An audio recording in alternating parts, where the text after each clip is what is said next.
alert right there that's going on. And you are on, ma'am. Terrific. Thanks for your help. All right. At 5 o'clock, I will call the June 16th meeting of the Quality of Life Committee to order. And we have Jamie Ray Diaz staffing the committee tonight. And I really appreciate her help. If she could call the roll, that would be great. Counselor Jamie Cassett Sanchez. Here. Counselor Michael Garcia. Present.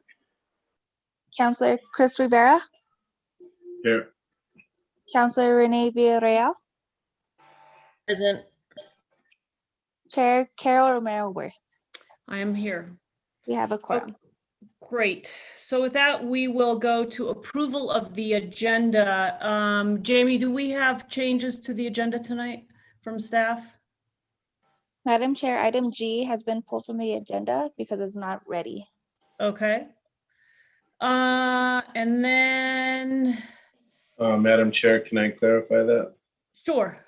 Item G has been pulled from the agenda so that Councilor Lindell and I can look at making changes that were recommended by the Public Safety Committee.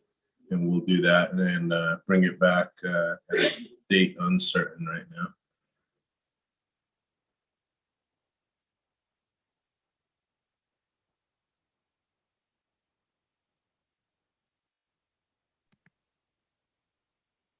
Madam Chair, are you frozen?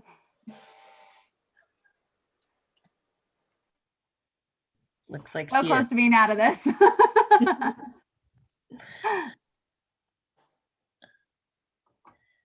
Would staff, I just have a question while Carol comes back. There was an item that I can't find. It was the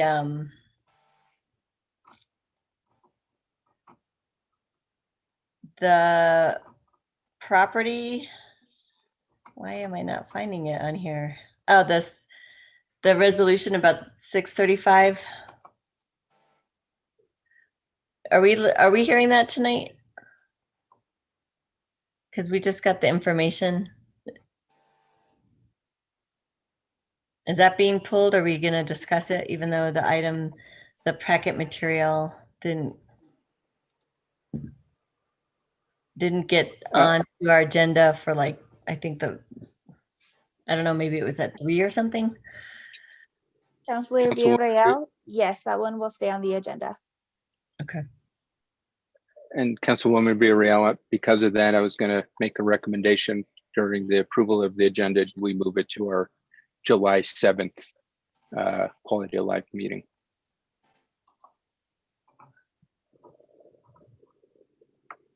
Is that, do you want to just keep going or should we wait for Carol?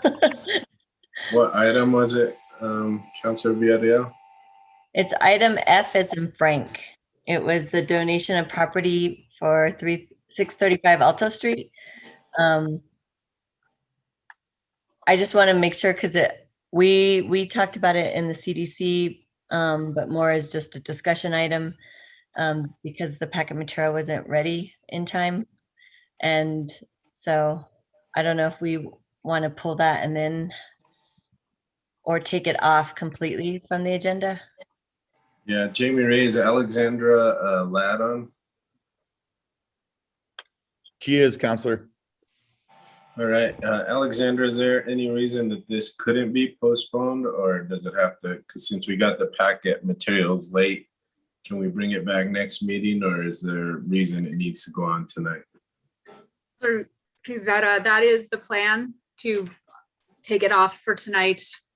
It does not need to be heard tonight. All right, so right now we're removing item F and G from the agenda, is that correct? Correct. And I was also going to look at item D as in dog, because that falls into the same category that we didn't have the information. And I still am looking at the packet and I don't see the documentation for item D. Yeah, Counselor Garcia, I just had to refresh and then D and F just popped up. So I'm in the same boat as you are where I thought we did not have packet materials until this moment for those. Who do we have representing? Julie Sanchez. Julie, do we know if that one can be brought back at the next quality of life meeting, or does it need to be heard tonight? Hey, that's a good question. I didn't realize I had that under my name. I think Kira might have more information on that. Do you know what's happening with item D, the resolution? Counselor Rivera, members of the committee, we were aware that there was an unsigned item. And so I think that may have been part of the confusion. So we can bring it back in another meeting if need be.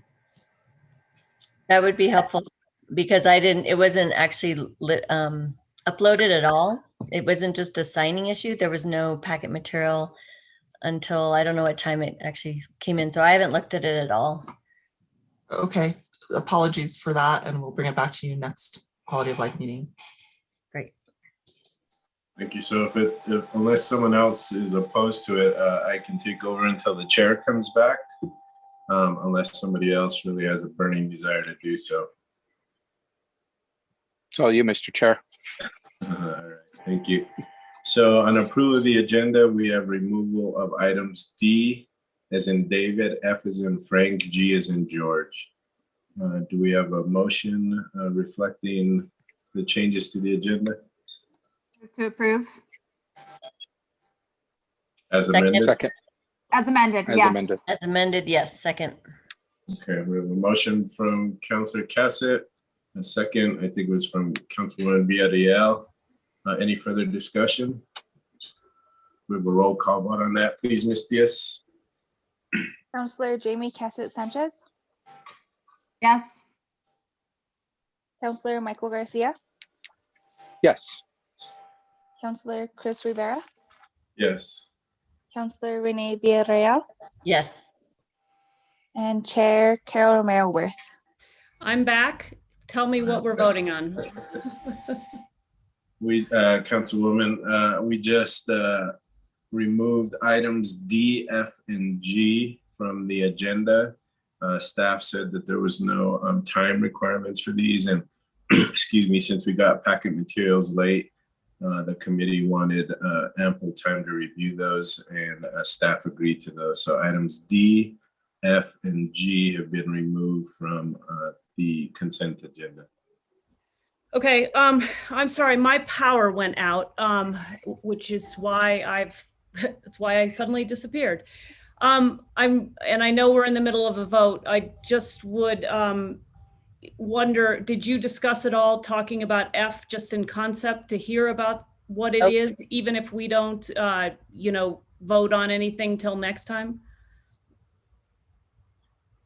We did not. I think we just asked staff if it needed to be heard tonight, and they said it could wait till the next meeting. So that's where we went with it. Okay.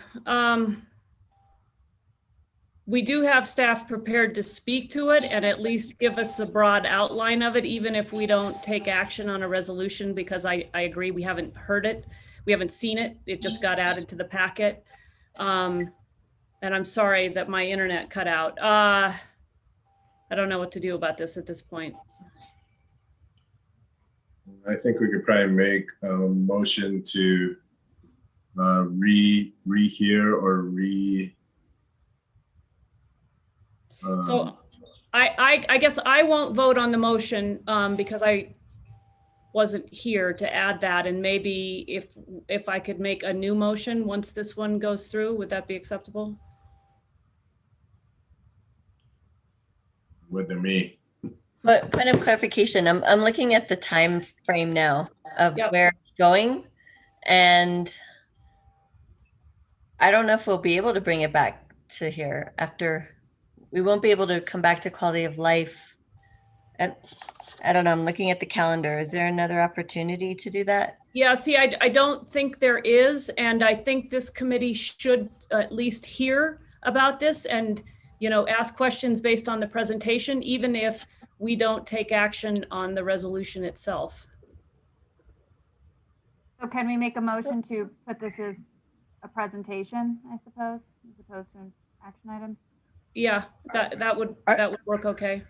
Okay, I make that motion. So let me just finish. So I won't vote on this. Can we let's just finish this out? I wasn't here, and then if there are objections, we can talk about that. Because I don't know, we're too far along really to fix. If I can, Councilor Merrill, the way we've handled this in the past is, since we were all in the majority and approval of the agenda, we can make a motion to rescind that approval and then rehear approval of the agenda again. And then we can discuss item F and decide what to do at that point. Okay, so what do we do from this? Sorry. Why don't we just amend the Well, motion? the problem is we're already voting on it. We're in the middle of it. Yes. I mean, I'm the last vote. And so that's why this is a little weird. So that's, here, maybe this is what we do. Oh, okay. So I'm not going to vote on this. I think that motion passes. And now we can go forward and we can vote to reconsider. Yeah. I believe that the motion that I will make now is to rescind the approval of the agenda as amended. Okay, let's do that. Is there a second? Can you do that in the middle of our vote? No, the vote's finished. I was the last vote and I didn't vote. So maybe Jamie needs to tell us that first, and then we can have the Okay, second. Jamie. Okay, so sorry, I don't really know. So we I have, don't know. yeah, so so that motion passed, Jamie, just so for your records, and now Councillor Cassett is making a new motion to rescind approval of the agenda as amended. Okay, so do Madam we need Chair, a, Yes. is it to Councillor. rescind or to reconsider? Half of one, six of the other. Well, it's a weird, Madam Chair, I believe it's rescind. The reconsider would be at a subsequent meeting. yeah, okay, so let's, so motion to rescind. Do we have a second? Second. All second.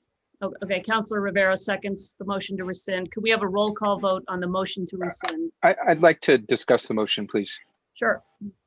Sorry. I strongly believe we don't need to hear this tonight, given we don't have the information. We can't ask any questions.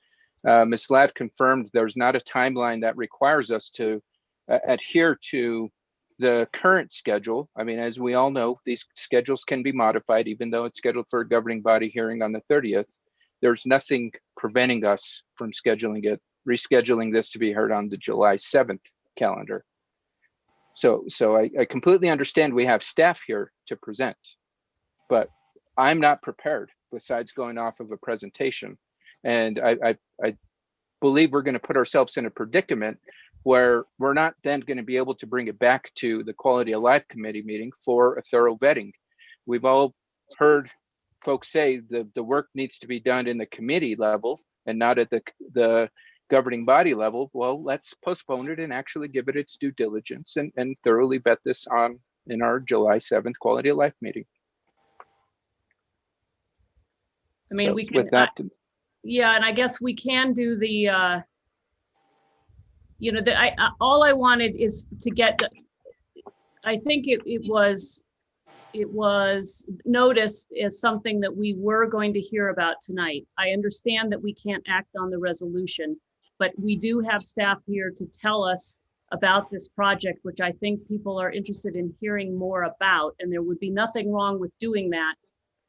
Again, we won't be taking action. We're just hearing a presentation and asking questions about the presentation like we do on so many other things. Are there other thoughts about this? Councillor? I guess my rebuttal to that is, I mean, we've got two other items that we're pulling that are in the same predicament, where there's staff here. And I think we're treating this one differently than the other two items that we requested to be pulled and be placed on the next Quality of Life Committee meeting.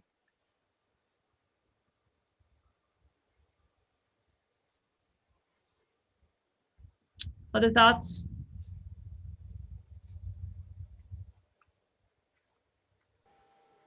Madam Chair, I wanted to just clarify what, in the interim, when you were knocked off the call, I did not read the communication from Jesse clearly enough to understand that you wanted to discuss it. So I answered the question, is there a timeline constraint? And I said no. So I'm sorry that I just did not follow that you were interested in the conceptual discussion.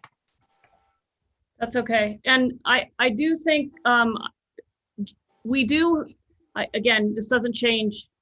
I understand we haven't had it in time to look at it, but the final version is in the packet. It won't be changed. But again, we have not had time to look at it. I still think that we could at least, I'm interested to hear more about this, even if we as a committee don't take action. It is making, what is it, 2 other stops in other committees. So, you know, in terms of getting the work done in committee, that can still happen at those other stops. Councilor Villarreal, you have your hand up. Thank you, Madam Chair. Why don't, so weird, the announcement, Zoom announcement.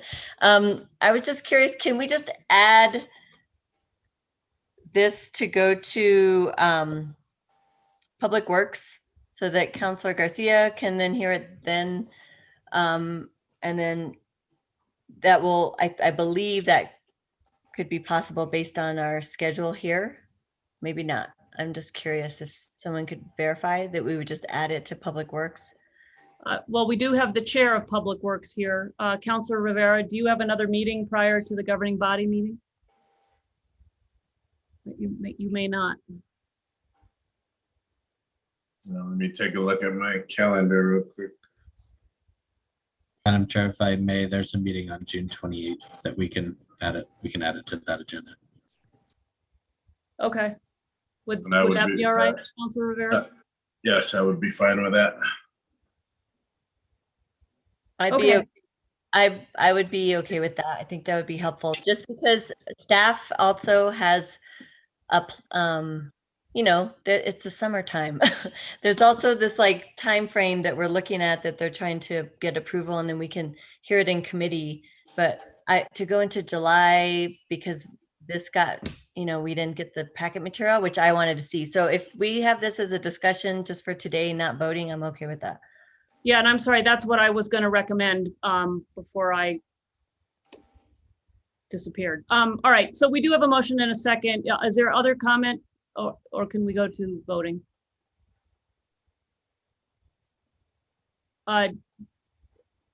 Jamie Ray, can you call the roll on the motion? Councilor Cassett Sanchez, Yes. Councilor Chris Rivera, Yes. Councilor Michael Garcia, No. Councilor Renee Villarreal, And this is to rescind, right? Yes. Okay, yes. Chair Carol Romero Worth. Yes. Motion All right, passes. so the motion passes to rescind the approval of the agenda as amended. We need a new motion on approval of the agenda to just hear this as a presentation item, I guess is what the committee is saying, so that we won't take action on the resolution because we haven't had proper time to read it. I believe the motion that I now need to make is to, or that somebody needs to make, but I'm happy to talk as I'm doing it already. Is to remove from the agenda items D and G, and to move item F into the presentation section of the agenda for this evening. No, Nope. actually, it's G, remove G and F and move D to present. Oh, thank you. What Councilor Romero Worth said is what I would like to move to do. All right, is there a second? Wait. Wait, No, no. we're removing right. D. D is the F, we're looking at Alto Street, so that's F goes to presentation. D is Oh, dear. guaranteed Oh, I was income. talking, okay, so.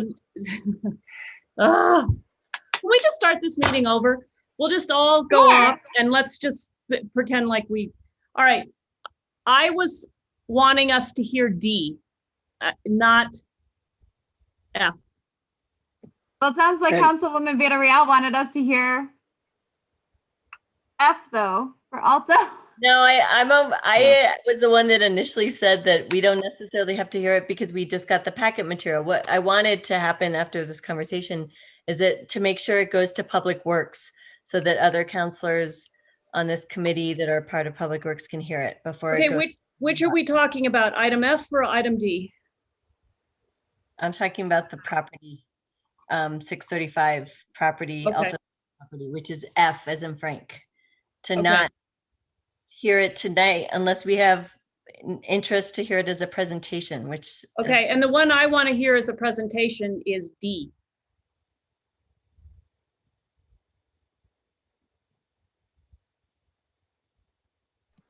And Madam Chair, again, this is another item that staff confirmed does not have a timeline. So I think we're putting ourselves in a mix. I mean, I don't understand why we can't just move all these 3 items as we initially proposed to our July 7th meeting. There's not a rush to have them heard.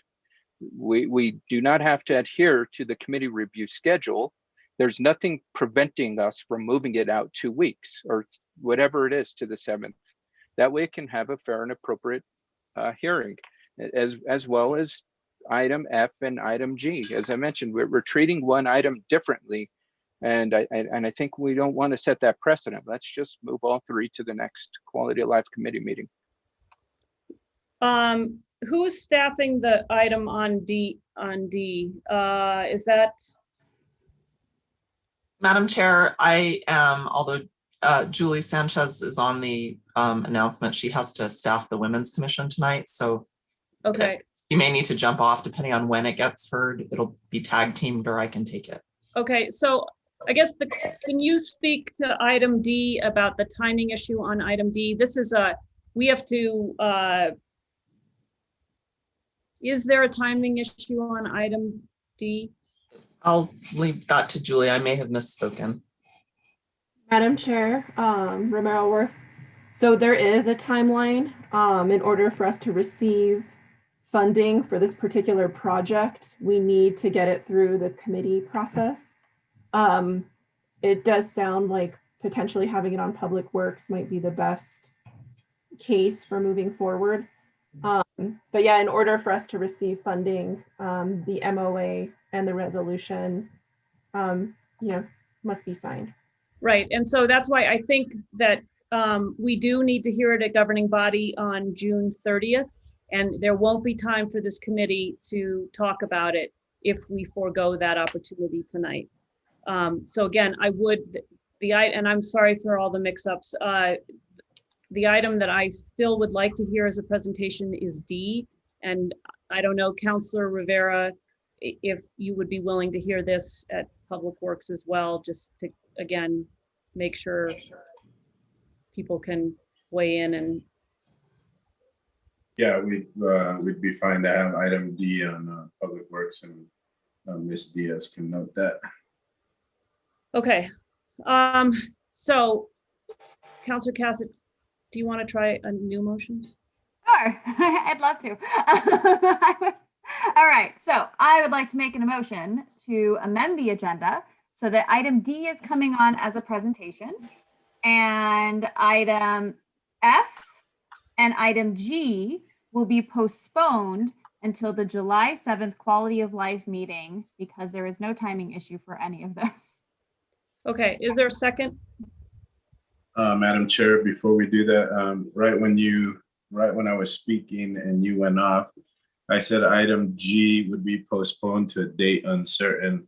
I'm not sure how long Okay. it'll take Council Lindell and I to figure out what changes we want to make. So Okay. F postponed till July 7th and G postponed. Okay. Is there a second on that? Discussion. Well, let's get a second and then we'll have discussion. I'll second for discussion. Okay, thank you. Counselor Villarreal, your hand is up. We just talked about how the other item F would also be on on The the next- quality, sorry, on Public Works and not at the next quality of life meeting. Well, we don't control the agenda for Public Works, Public Utilities, so, and the chair said he would put it on there, so we can also hear it at the next quality of life meeting, in addition to it being at Public Works, Public Utilities. That's fine. I don't know if we'll have staff to do that though. Okay, We have Ms. Yeah, Lyle no. here. You could ask her. I'll just confirm right now with Ms. Diaz, the item F can also be on Public Works and Utilities. Counselor Garcia, your hand is up. Thank you, Madam Chair. So I looked at the packet for item D. There's not even a copy of the MOU included in the packet.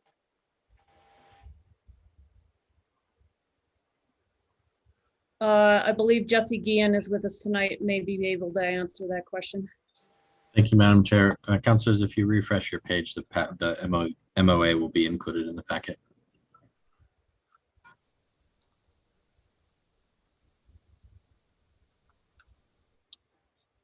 I'm not seeing it, and I'm looking at it from the public side. So I just refreshed.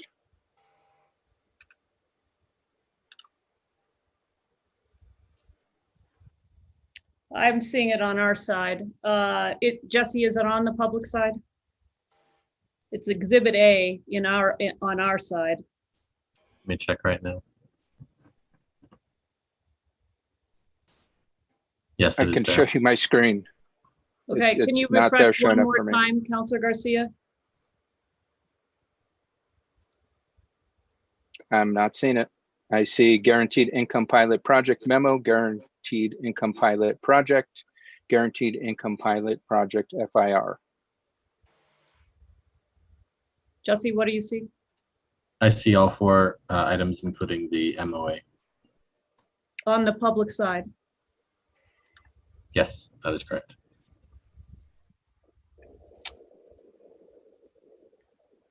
I mean, I'm not lying. It's not what I Yeah, see. So, I mean, Again, I don't see, I'm not advocating that we take action. I'm just wanting a presentation about the substance of this. So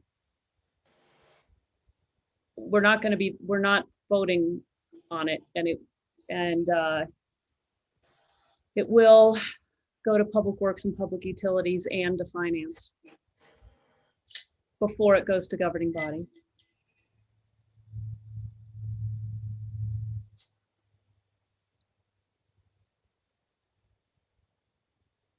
Other discussion?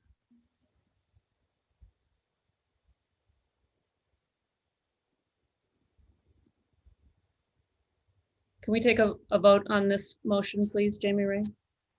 Can you repeat the Council- motion? Sure. D is going to a presentation. F is postponed till July 7th. And G is postponed indefinitely. Or until a date unknown.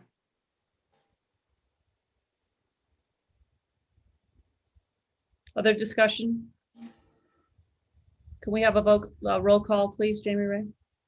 Counselor Jamie Cassett, Yes.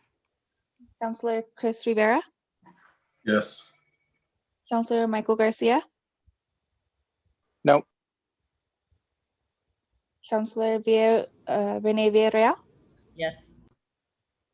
Chair Carol Romero Worth. Yes, Motion Right. passes. we have an agenda. We move now to approval of the consent agenda. Are there items the committee would like to pull? Oh, no, that's where we were, right? Approval of the consent agenda? No. Are there items, okay, are there items the committee would like to hear from the consent agenda? Madam Chair, I'd like to remove item C so I can recuse myself from that agenda item, please.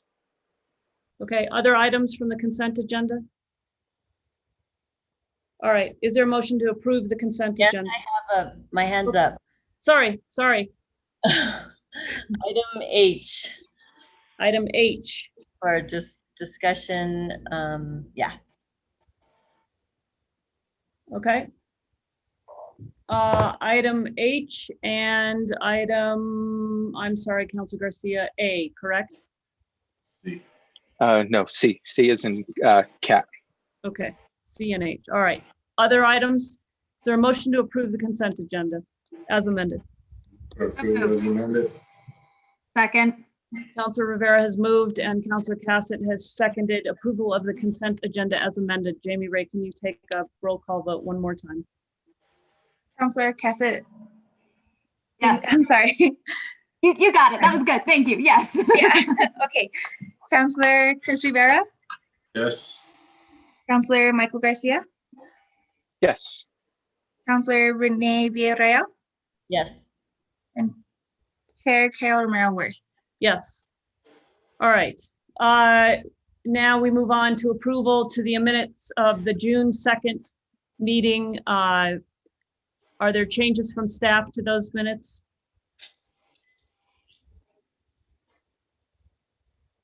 Are there changes from the committee? Or is there a motion to approve the June 2nd minutes? Move to approve. Second. We have a motion from Councilwoman Villarreal and a second from Councilwoman Cassett to approve the June 2nd Quality of Life Committee minutes. Can we get a roll call, please? Counselor Jamie Cassett. Yes. Counselor Chris Rivera. Yes. Counselor Michael Garcia. Yes. Counselor Renee Villarreal. Yes. Chair Carol Romero Worth. Yes. All right. From there, we are moving to our presentations. We will start with the housing security overview, and Director Ochoa is here with us for that presentation. And do you have a PowerPoint on this one? Can't remember. Madam Chair, yes, I do. I will share my screen and start.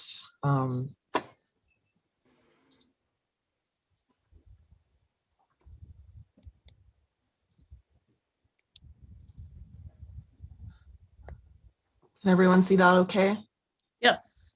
Thank you very much, Madam Chair, members of the Quality of Life Committee. With me is Alexandra Ladd, Director of the Office of Affordable Housing. Anna Kale, I believe, had to step off to chair the Women's Commission. And today we're going to talk to you about housing insecurity in Santa Fe and what we know about it. One of our biggest challenges in about housing insecurity is measuring housing insecurity in Santa Fe. We have put, we can't solve a problem, in other words, until we know the scope of the problem. We know there is housing insecurity here, and we've been able to get somewhat of a handle on it through our Connect program, which is, as you know, a network of nonprofit providers that ask the people that they serve and in the county and the city fund this project questions about their social determinants of health. And the navigators who serve these folks then can make appropriate referrals if they're in need. And the question, I thought it might be interesting for you to know that every nonprofit provider who's funded in the Connect network, and now that numbers, I think 60 plus programs and 100 plus navigators, is asking folks these questions. What is your living situation today? And people are answering, I have a steady place to live. I have a place to live today, but I'm worried about losing it in the future. Or I don't have a steady place to live and I'm temporarily staying with others in a hotel, et cetera. You see the different options. You see on a beach, by the way, which is a little absurd for our context, but these are nationally vetted and validated questions. And so they feed into a whole national database potentially. That's one way we track and measure housing insecurity. The other way is through the HMIS system, which is the Homeless Management Information System. And that's a data system that's mandated by HUD, the Federal Housing Agency, which maintains data for projects that serve people that are experiencing homelessness in shelters and housing programs and outreach projects, and on our coordinated entry system, which we'll tell you more about here. In New Mexico, our HMIS is managed by New Mexico Coalition to End Homelessness. So what do we know from these two ways of measuring housing insecurity? Through their Connect program, between January 1st of last year to now, we provided 11,745 unique service episodes. That means referrals, essentially, to 5,174 clients. It's notable that the number of services provided is a 395% increase from the previous year. Most of that it happened during the pandemic. As you can see in Q4 of 2020, Q1 of 21, we were serving just exponentially more people, and 30% of all the people we were serving were housing insecure. They had answered either I'm in danger of losing my housing or I am homeless. Our coordinated entry system is a project that exists for the coordination and management of crisis response for people experiencing homelessness.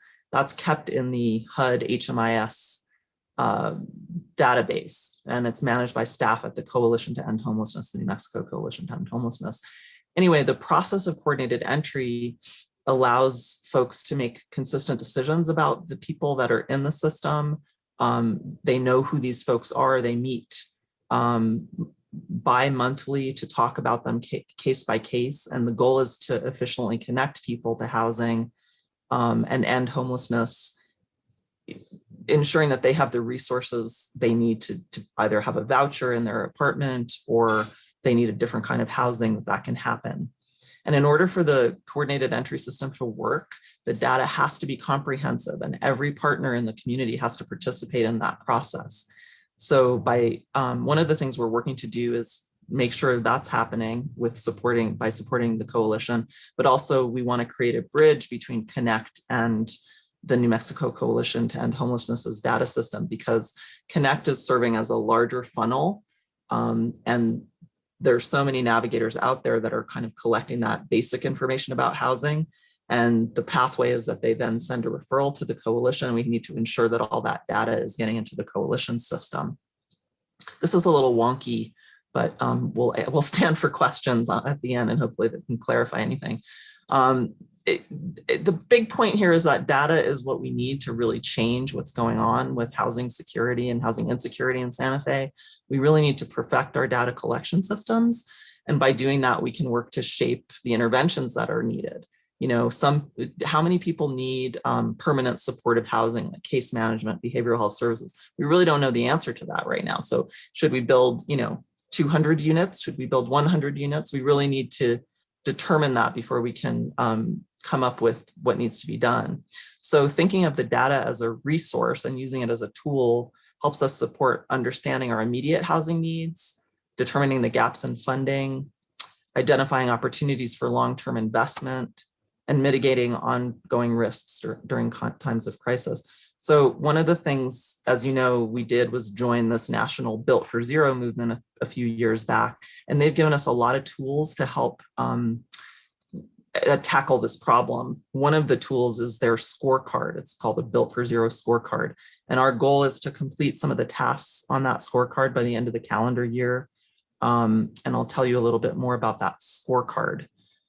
It's both a data collection system, and it's also really a tool and a system in and of itself that ensures that we can, again, know who is moving in and out of homelessness in Santa Fe. We need to know who's moving in and who's moving out and where they're moving out to. Some people get housed, and then that's heartbreaking. You hear case managers talk about how they couldn't stay housed because they didn't have proper support, and they went back into the shelter system or back into the street. So we really need to be able to track that flow with reliable, accurate, meaningful data.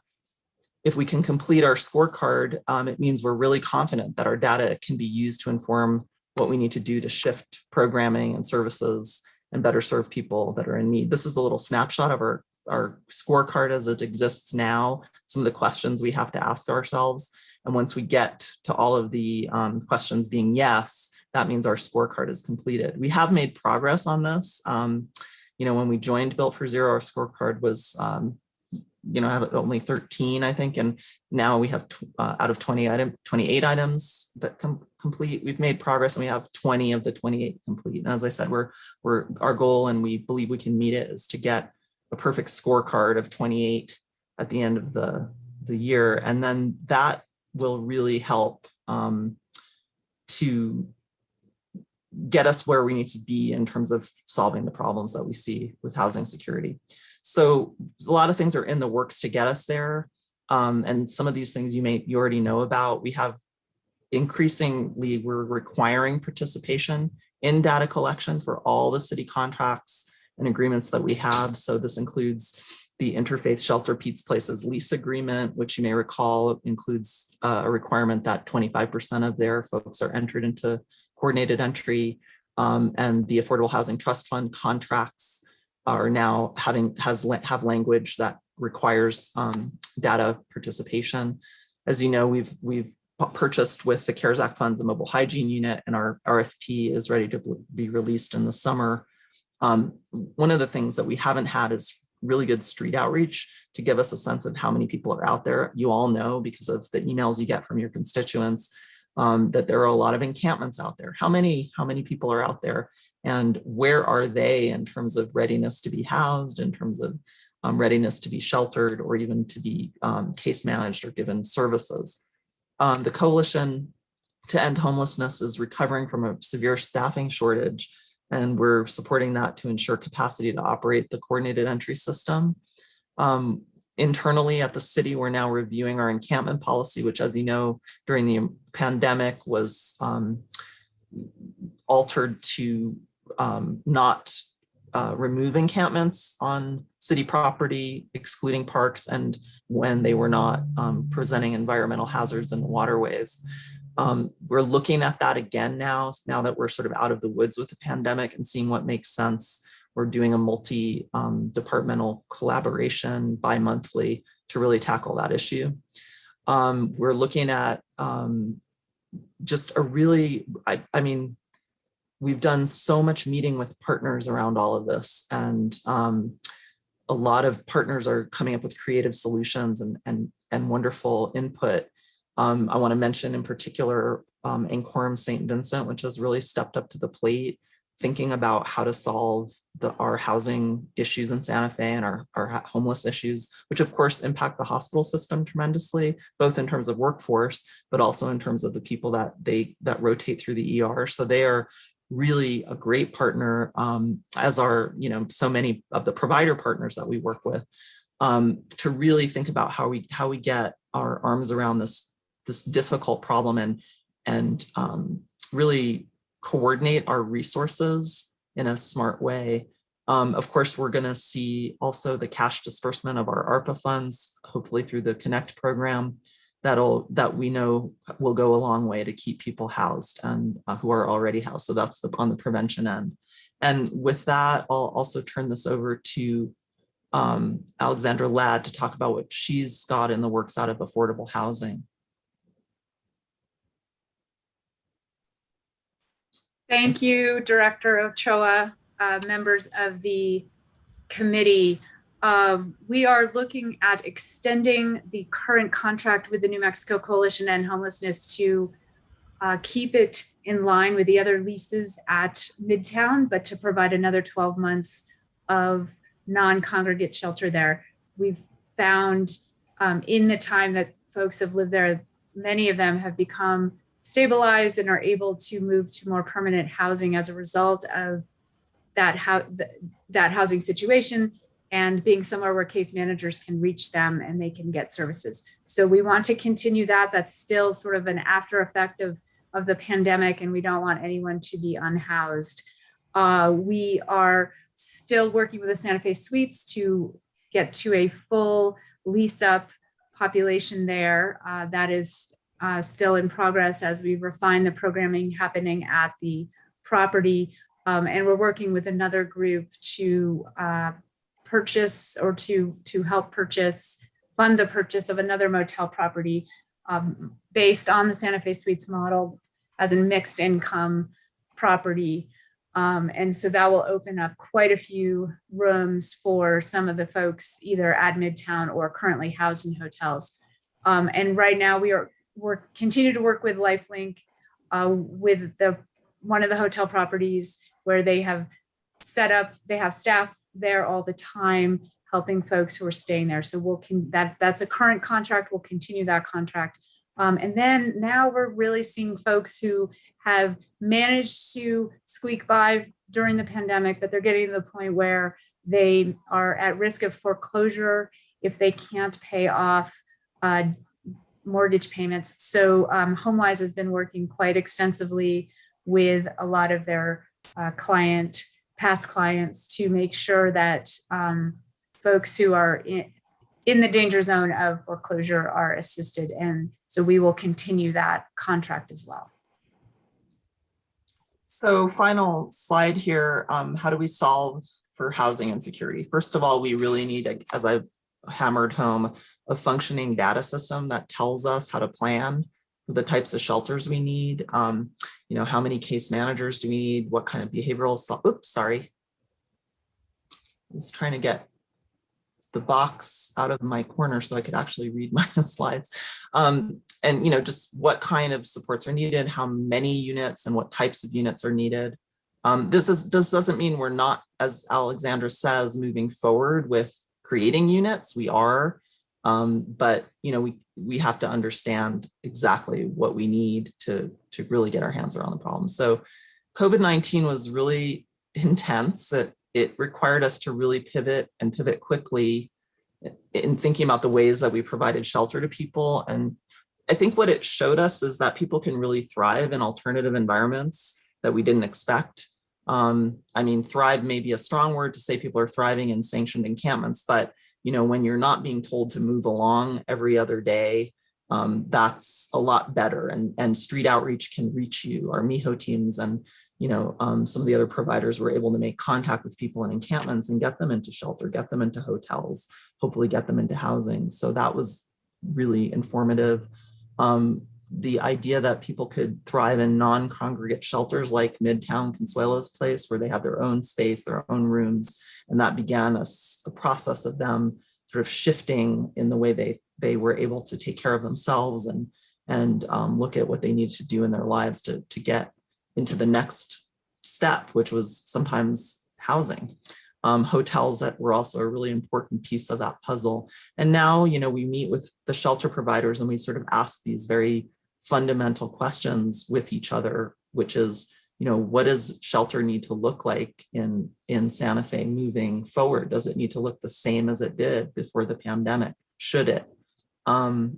So that's something that is really, I think, promising. So more than anything, though, I think what we've got going in Santa Fe is a very exciting, coordinated and collaborative planning process among the funders and the partners that really is allowing us to move more swiftly and with more impact, you know, than we've had in the past. And it's not always easy, you know, it's whose territory is what and who belongs to which and what label do we put on it.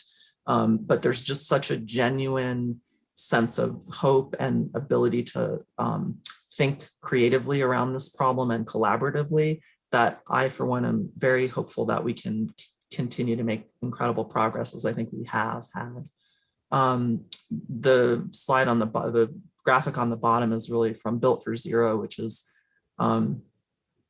their steps. You know, first it's this real-time data idea. We really need to get that comprehensive by name list. We want to reduce that to zero. How can we do that? You may have heard me talk about other communities that have ended chronic homelessness or veteran homelessness, you know, having the last person on their list who liked to sleep on a sidewalk near the library on a warm grate, and the community started talking about, well, can we change our zoning and build a tiny house for this person in this location, since this is the location they like?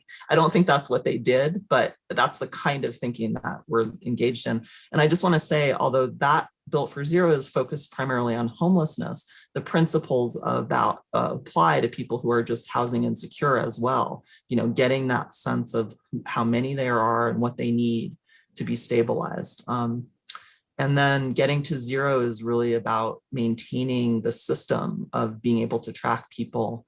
It doesn't mean there'll never be anybody on the streets. It just means that if they are, there'll be outreach to, their needs will be assessed. And if they can get housed, they'll get housed rapidly. So with that, I hope that all made some sense and wasn't too much information, and we'll stand for any questions you may have. Okay, thank you. Questions from the committee?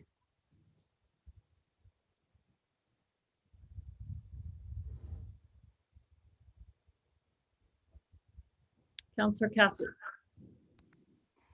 This isn't more of a question, much of a question, more of a request. And I would just be really curious to see that scorecard and dig in a little bit more so that my wonky nerdiness can then follow up with you. So if you could send that over to me, I'd really appreciate it.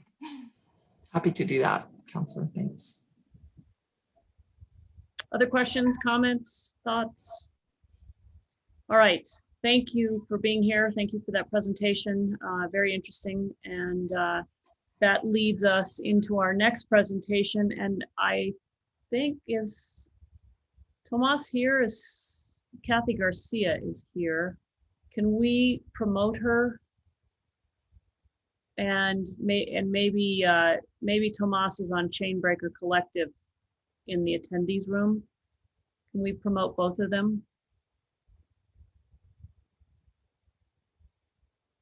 Jamie, do you have that power? Ah, there we go. You do. I do. They just brought it. Thank you. All right. So our second presentation, I'm just pulling it up here, is a presentation on a report entitled Evictions in the COVID-19 Era, Successes and Limitations of Moratoria to Keep People Housed and Healthy in Santa Fe, Part 2. And again, we have the folks from Chainbreaker here, Kathy Garcia and Tomas Rivera.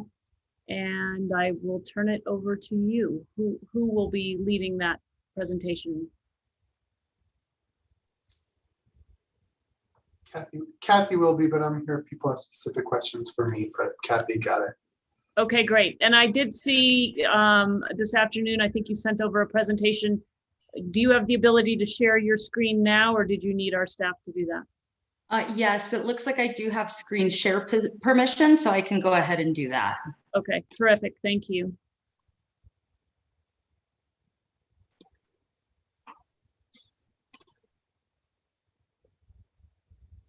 All right. Can everyone see that? Yes. All right, perfect. Thank you so much.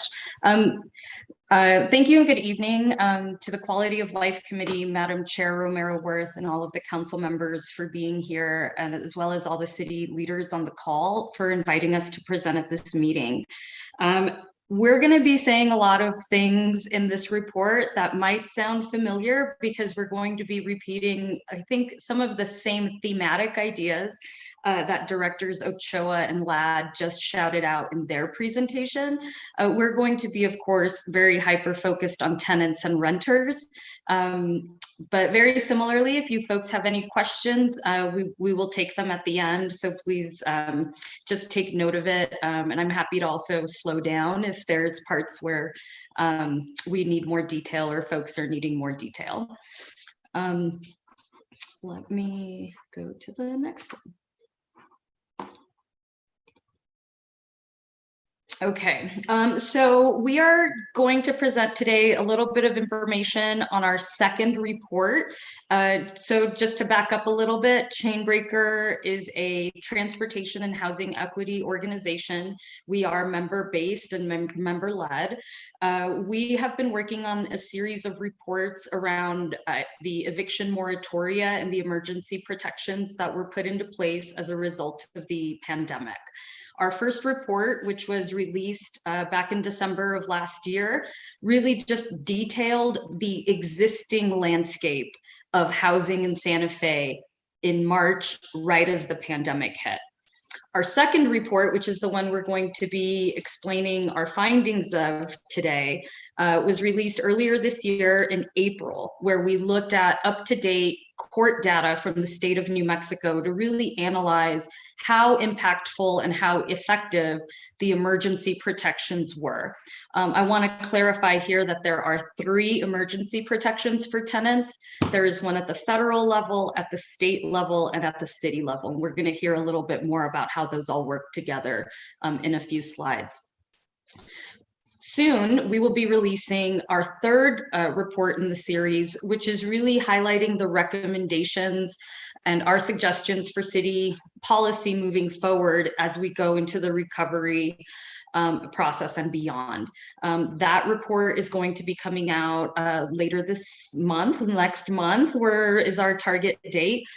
We've already been chatting about some of these recommendations. We've had the opportunity to present some our own findings, our own press releases, and have had the opportunity to also present to other city committees as well. So again, we thank you for the opportunity to just re-highlight all of these issues. So I'm going to start just by highlighting some numbers as far as what the state of the situation is right now. Preliminary estimates say that anywhere from 3,000 to up to 5,600 households in the city alone are at risk of eviction.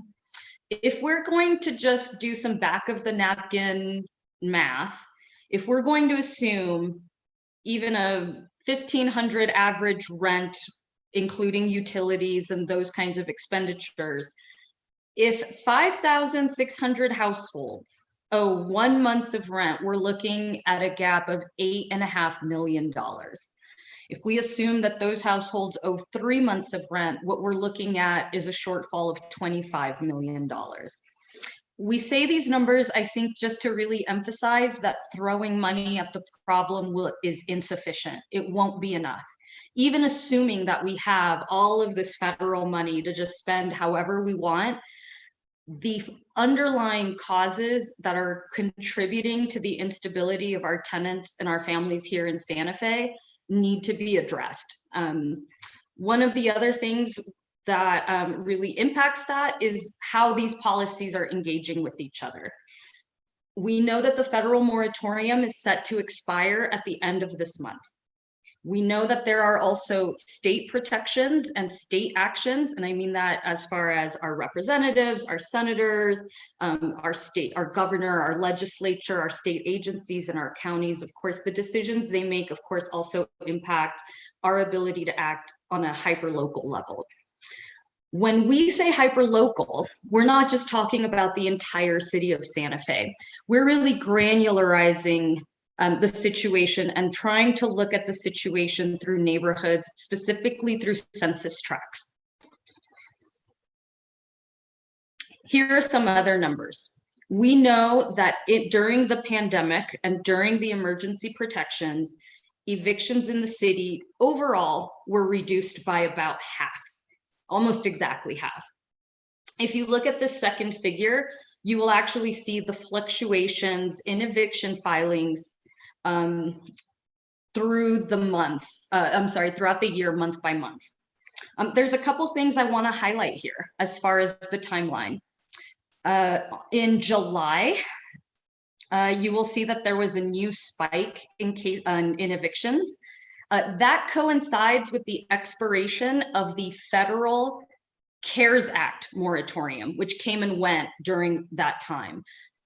You will see that again in September, there's another dip in eviction filings.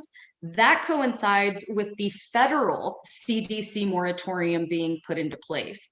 I want to highlight that the state and the city moratoria were in place starting in March and were in place throughout the entire year and remain in place. But what we see is that what the federal government was doing had an impact on whether landlords were making decisions or making moves to try to evict their tenants. The very existence of a federal protection chilled their ability or just made them not want to do it. Of course, we still had the state and the city protections, and those still were protecting tenants. and here's where I'm going to sound like a broken record as far as repeating what directors Ochoa and Ladd were saying regarding data. The mechanisms for knowing what is happening with renters is very challenging because we don't have robust data collection mechanisms. We have no way of knowing how many rental agreements are not in writing. We have no idea how many folks have been pushed out of pushed out of their homes through evictions that never made it to court. We also know that many folks simply don't understand their rights because a lot of information is not available in their home language. Many documents are very difficult to attain in languages other than English. And then we also know that there are also just gaps in the moratoria. For example, if someone's lease expired, they were also at risk of eviction. Maybe not eviction because they didn't pay their rent, but eviction in the sense that they may be forced to move when that lease expires.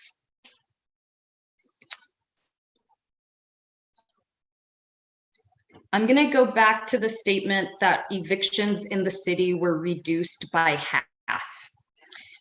When we look at what actually happened in the city on a tract by tract level, we see that despite evictions being reduced by half, there were certain neighborhoods, certain census tracts where evictions remained super high. If you look on the left, that blue map shows the average rate of evictions by census tract in the period of years covering 2017 to 2019. The orange-brown map is showing what the actual rate of evictions was during the months of 2020 that the moratoria were put in place. As you can see, there are some neighborhoods that remain disproportionately impacted by evictions. These maps coincide with a lot of the intersections of our communities that also show challenges. Folks who are low income, people of color, folks who might be undocumented, essential workers, service or tourism workers who lost their jobs during the pandemic. These are areas that have also seen disproportionate rates of COVID infections. Certainly, we've been working and in collaboration with the city and the Department of Health to promote vaccine events. We just had a vaccine event recently at the Southside Library this past June, what was that? June 20th, the 12th, just a few days ago. We have a next vaccine event also planned for the Southside Library on July 12th. Again, because we're recognizing that a lot of the folks who are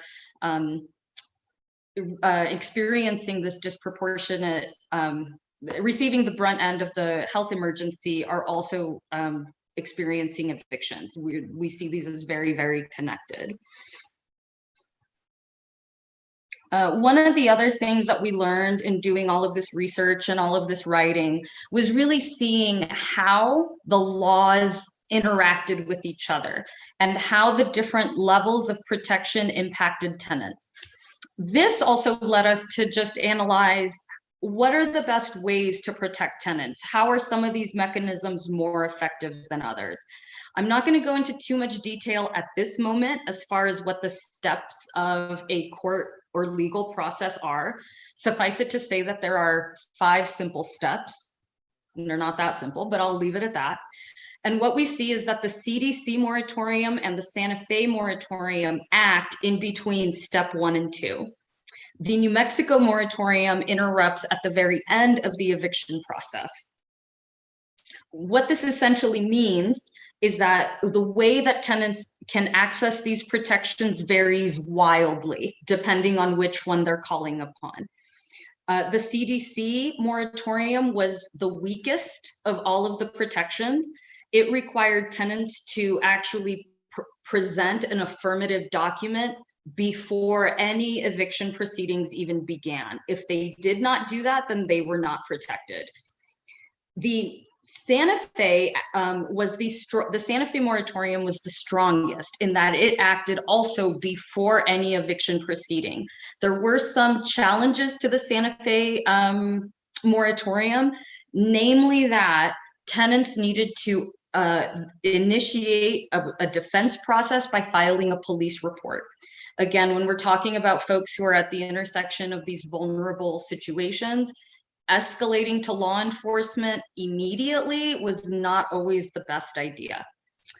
Finally, we have the New Mexico moratorium, which was also very strong and helped protect tenants, in that even if a judge issued an eviction ruling and the tenant was like lost, what was happening in New Mexico was that tenants were not actually being forced out through a sheriff's removal order. So there was a judgment being entered, but the actual removal from the home is not being enforced at the moment. That protection remains in place up until the New Mexico Supreme Court lifts that particular order. When they lift that order, the Santa Fe order will also expire simultaneously. The way the emergency order is written for the city, they are tied in time to the state order. So some of the other findings we saw as far as evictions, it is really important to note that the only evictions prohibited by the emergency orders are evictions for non-payment of rent. That's the 3-day notice. So if I fall behind on my rent, as terrifying as that is, it's actually protecting me. But what that meant was that landlords started finding other causes of action to find ways to evict tenants. What the data shows from the pandemic year is that no-fault evictions increased 7 times over what the average was in the previous years. The no-fault eviction is the 30-day cancellation of the lease. It's a no-fault. You don't need a reason to do it. It just happens. But we saw such a dramatic increase in that type of filing that leads us to believe that quite a number of those are pretextual. The second one that was also the second cause of action for eviction that was not protected by the pandemic moratoria was non-rent debt. So because sometimes utilities are included as part of the whole contract, if I fall behind on my rent, I'm protected. But let's say I fall behind on landscaping fees, which are part of my rental contract. If I fall behind on that, that doesn't protect me and I'm liable to be evicted, even if I keep managing to pay my rent. If I fall behind in those things, I'm subject to eviction under those types of notices. The third type of notice, which is usually when a tenant initiates a complaint against a landlord, let's say for health or safety concerns, those types of filings decreased 6 times over the prior year's average. So what did that indicate? That indicated that tenants were more likely to put up with unsafe or unhealthy living conditions because the challenge of moving and finding a new place was so challenging. So those numbers are very, very critical because it shows how folks were maneuvering the protections and how they were trying to avoid kind of living up to the spirit of those tenant protections. So again, even though we saw evictions decrease by half, we see that residents in the Hopewell Mann and Airport Road corridor neighborhoods continue to be disproportionately impacted by evictions in the past year. So the other concerns, of course, is the in addition to rates of COVID infection and its relation to evictions. We also, of course, are very concerned about the ongoing accumulation of back rent and fees. Again, none of the moratoria forgive the accumulation of the debt. It is building and building and building.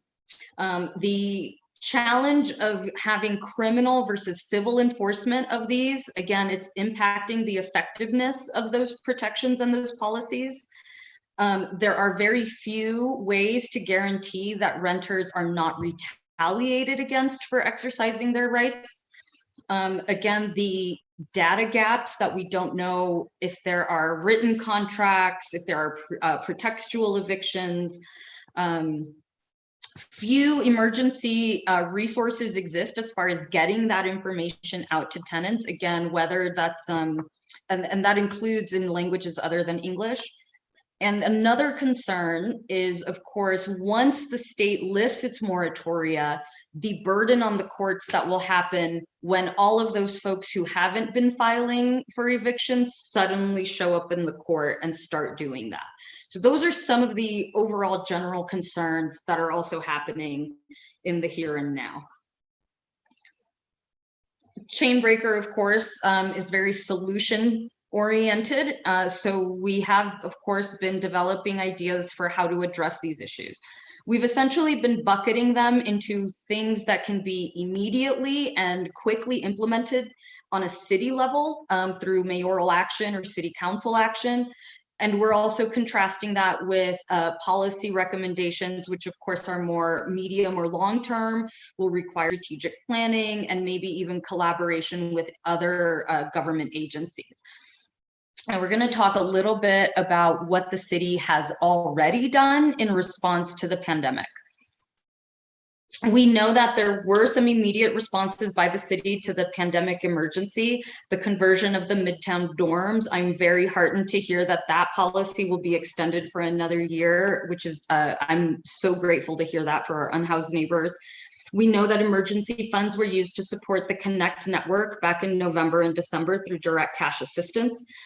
We know that the city has approved emergency contracts for rental support and foreclosure prevention, the acquisition of the Santa Fe Suites, and again, Consuelo's Place at the Midtown Shelter.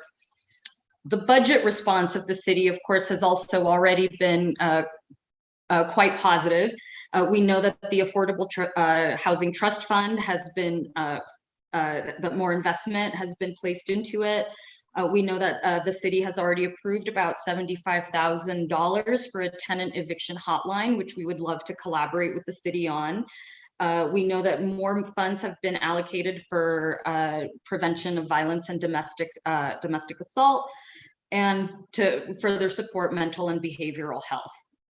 So we're really grateful for those things that have already been included in the city's budget and the city's response. But of course, we're also thinking not just beyond in the immediate, but for long term, how can we really transform the housing situation for families here and our neighbors here in Santa Fe? So here are some of our recommendations, which are both short-term, long-term. Here they're all together. We would like to see an extension of the emergency order and the moratorium, both at the city and at the state level. And we would like to see how we can replicate some of those ideas into more permanent protections. We would also love to see how we could shift enforcement of these types of things from a criminal law enforcement situation to a more civil situation, as far as maybe it's building health and safety inspectors who are making sure about the suitability of the dwelling, to make sure that contracts are being provided as required by New Mexico state law in writing, things like that. We would, of course, want to see more and greater investment in outreach and education for the public, again, including in languages other than English. To address the data gap situation, we really believe that a landlord registry situation could be established. This would give us a lot of the data that we need as far as where the renters, where the landlords are, where the renters are, what their market rates are, what their rental rates are, the suitability of the dwelling, have they passed inspection, you know, is everything up to code, all of those types of things which are impacting the health and safety of renters. Again, we want to see the expansion of direct cash assistance. We'd love to figure out a way to forgive city water utility debt. When tenants fall behind in their utilities, it's the canary in the coal mine of evictions. It's the first sign that danger is ahead. So if we can really help stabilize families in their homes with their utilities, then that really makes a tremendous difference. And again, I want to highlight that the state of New Mexico, through renthelpnm.org and the Department of Finance Administration, does recognize internet service as a public utility that they're willing to subsidize as far as that help. I mentioned that because that is one of the, I think, shifts that has happened for us as a society in the pandemic, that we're really coming into realizing how critical these things are for the stability of a family. Again, we need to address the accumulation of back rent and fees and really improve access to legal representation and mediation. Again, there's a lot of challenges for tenants. If they're already falling behind in their rent, chances are they can't afford a lawyer. There are also income requirements for legal aid and residency, like citizenship requirements for legal aid. So that makes it challenging for our undocumented neighbors to also access legal help.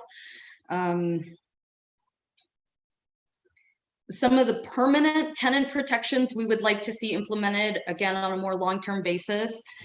We would love to see just cause eviction policies. In other words, very similar to the Mobile Home Park Act here in New Mexico, which lists only just a certain amount of reasons that a person can be forced to move. Eviction for a mobile home park is listed to like only 4 reasons. And if it's not one of those reasons, then you can't. We'd love to see something similar for tenants. Source of income non-discrimination was something that came up at the New Mexico legislature. We've heard stories from many tenants who have said, you know, it's really challenging. My landlord doesn't want to help finish that Rent Help New Mexico application because they are landlords are required to complete a certain portion of that application. So we've been hearing things like that the landlord doesn't want to participate in that program. Source of income discrimination also applies to federal benefits. Some folks are able to say, no, I don't want to rent to you. And for folks who are on that list for federal housing, you know, that wait list is incredibly long.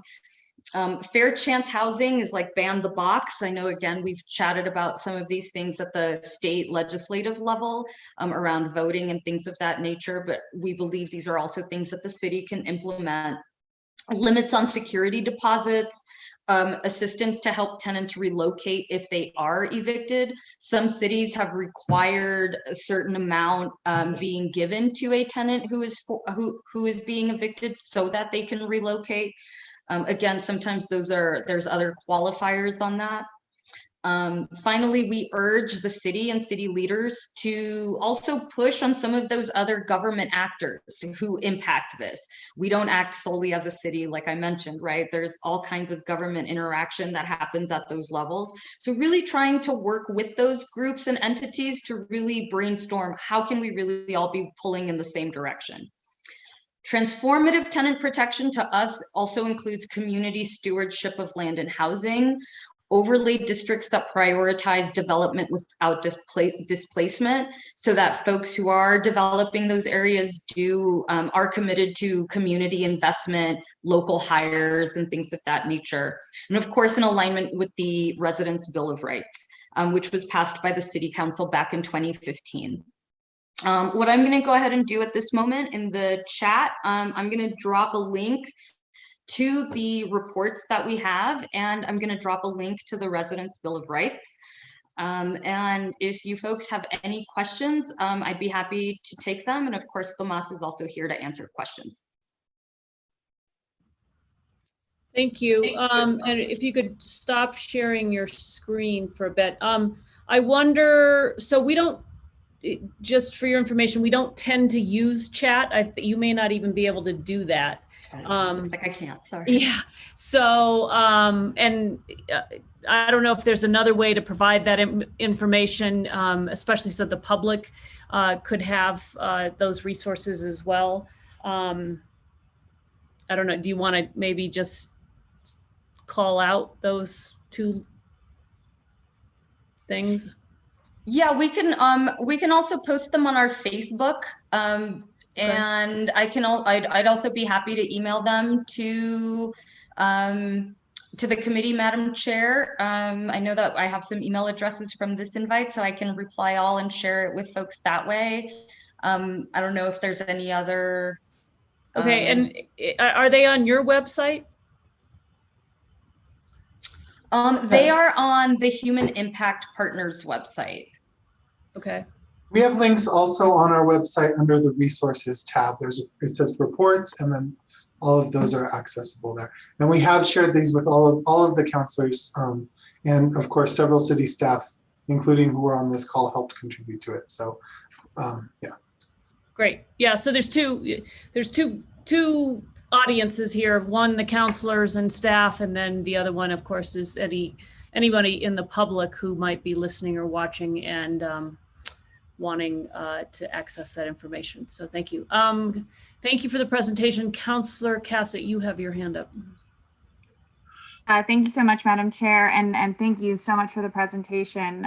A lot of information, so I appreciate it. I just wanted to confirm, you guys have a part 3 coming out that was going to really dig into the policy recommendations. Am I correct that we can look forward to receiving that from you? Yeah. Yes, absolutely. That is actually in the middle of being drafted and edited. And we do hope to have a more deep dive into some of those policy recommendations, including some others with examples of other cities who have implemented programs of this type that we're recommending, again, from a variety of locations and sizes of cities. The name of the game is how do we really hyper localize it so that it's Santa Fe who benefits from all of these ideas. Okay, wonderful. Thank you. I'm definitely looking forward to seeing that a bit more and having those in-depth conversations when that comes out. So I really appreciate you guys doing that work there. I did have a question with the no fault evictions, and have you guys been able to find, and I'm going to guess based on your presentation, the answer is no, but data on how many individuals had their lease end that were not paying rent as opposed to those that were? And I'd be really interested in those numbers. So that is, it gets right to the heart of the data question. We have no idea beyond whatever we've accumulated either through our hotline or through kind of whatever, I'll say, whatever ad hoc data collection systems we've developed in the midst of the pandemic, that we would know when those leases expire, how long the terms were, what the actual reasons for that are. Again, we have no way of knowing. We believe that a licensure or registry would really help us get to that, because that's where we would know so-and-so rented to this person on this date. They have a year-long contract. We know what to expect. Something of that nature. But until we have that kind of data collection, I think we're always going to be somewhat guessing and really only being able to make our best choices based on anecdotal evidence. Yeah, that's what I assumed the answer to be. I'm sorry, Tomas, did you have something to add to that? No, just Chair Romero-Worth and Councillor Cassett. I think what we can assume that we've been in a year and 3 months into the pandemic is that most people's leases have expired who've had it during that time, or at least a high amount of people have. So if they haven't been paying rent during that time, their landlord will have had to renew their lease given that context. And I'm sure that that's happened. I'm sure that it hasn't happened, but like Kathy said, that's a guess. Just kind of wanted to give that framework, is that most leases, if they exist, are for a year or so in this grouping. And so that year has definitely come and gone. And there might be many other people that had already been there for a year and had automatically gone to a month to month, in which case it's just that 30-day. So that's right. Right. Yes, I assumed that those numbers weren't there. And again, to that previous conversation, data really is a helpful tool that I'd like to get some more of. And I think my last question is actually for Director Ochoa. I don't know if you are here. I apologize. You were not expecting to speak to that. Thank you. Hi. Thanks for popping on. Kathy said something interesting about the failure to pay public utilities frequently is kind of that canary in the coal mine. And it really made me think about some of the work that we're doing with Connect and this look at prevention and, finding those early signs of housing insecurity. And I was wondering if that is, especially, we have access to that information. Is that something that we've been able to utilize through Connect to really start to see if we can prevent some issues early on as opposed to waiting until it snowballs? Or do you see a mechanism that we might be able to do that if we have not yet? Madam Chair, Councilor Cassett, that's a great question. Yeah, I mean, I think it varies. I think, you know, Kathy is absolutely right. It's a canary in the coal mine indicator. At the same time, we learned that many people paid their rent because they were so afraid of losing their housing that they didn't pay their utilities and they didn't eat and they didn't pay their car payment. And they didn't pay any of their Wi-Fi or other bills. So for some people, that would be a canary in the mine indicator that and it is really, because if they can't do all that, they're very likely to not be able to pay their rent the next time around. So yeah, we can also do a deep dive into Connect to find how many people we assisted with utilities. Were they also assisted with rent? You know, I think the cash assistance that we gave is just another area that we hope to be able to connect the dots on the data on next time, because, you know, during the CARES Act funding, we gave out so much and it was super useful because it was flexible, but we didn't always know what people used it for. Whereas this time around, we're looking at tying it a little more closely to the Connect Navigator network so they can sort of make some notes. They're working directly with their clients. The clients still are empowered to use the funds the way they need to, but they can kind of report back to a navigator on how they used it, and we can get a little better sense of what's going on there as well. I hope that answers your question. Yeah, it did. I mean, and you also brought up the point that even though somebody may pay rent, it doesn't necessarily mean that they, you know, they're choosing rent over food, or they're choosing rent over whatever other necessities they have for life. So I think that's an important piece to remember here, that somebody may have kept up with their rent, but there are other issues that we are looking at, and again, tapping into some of those indicators and where they come up.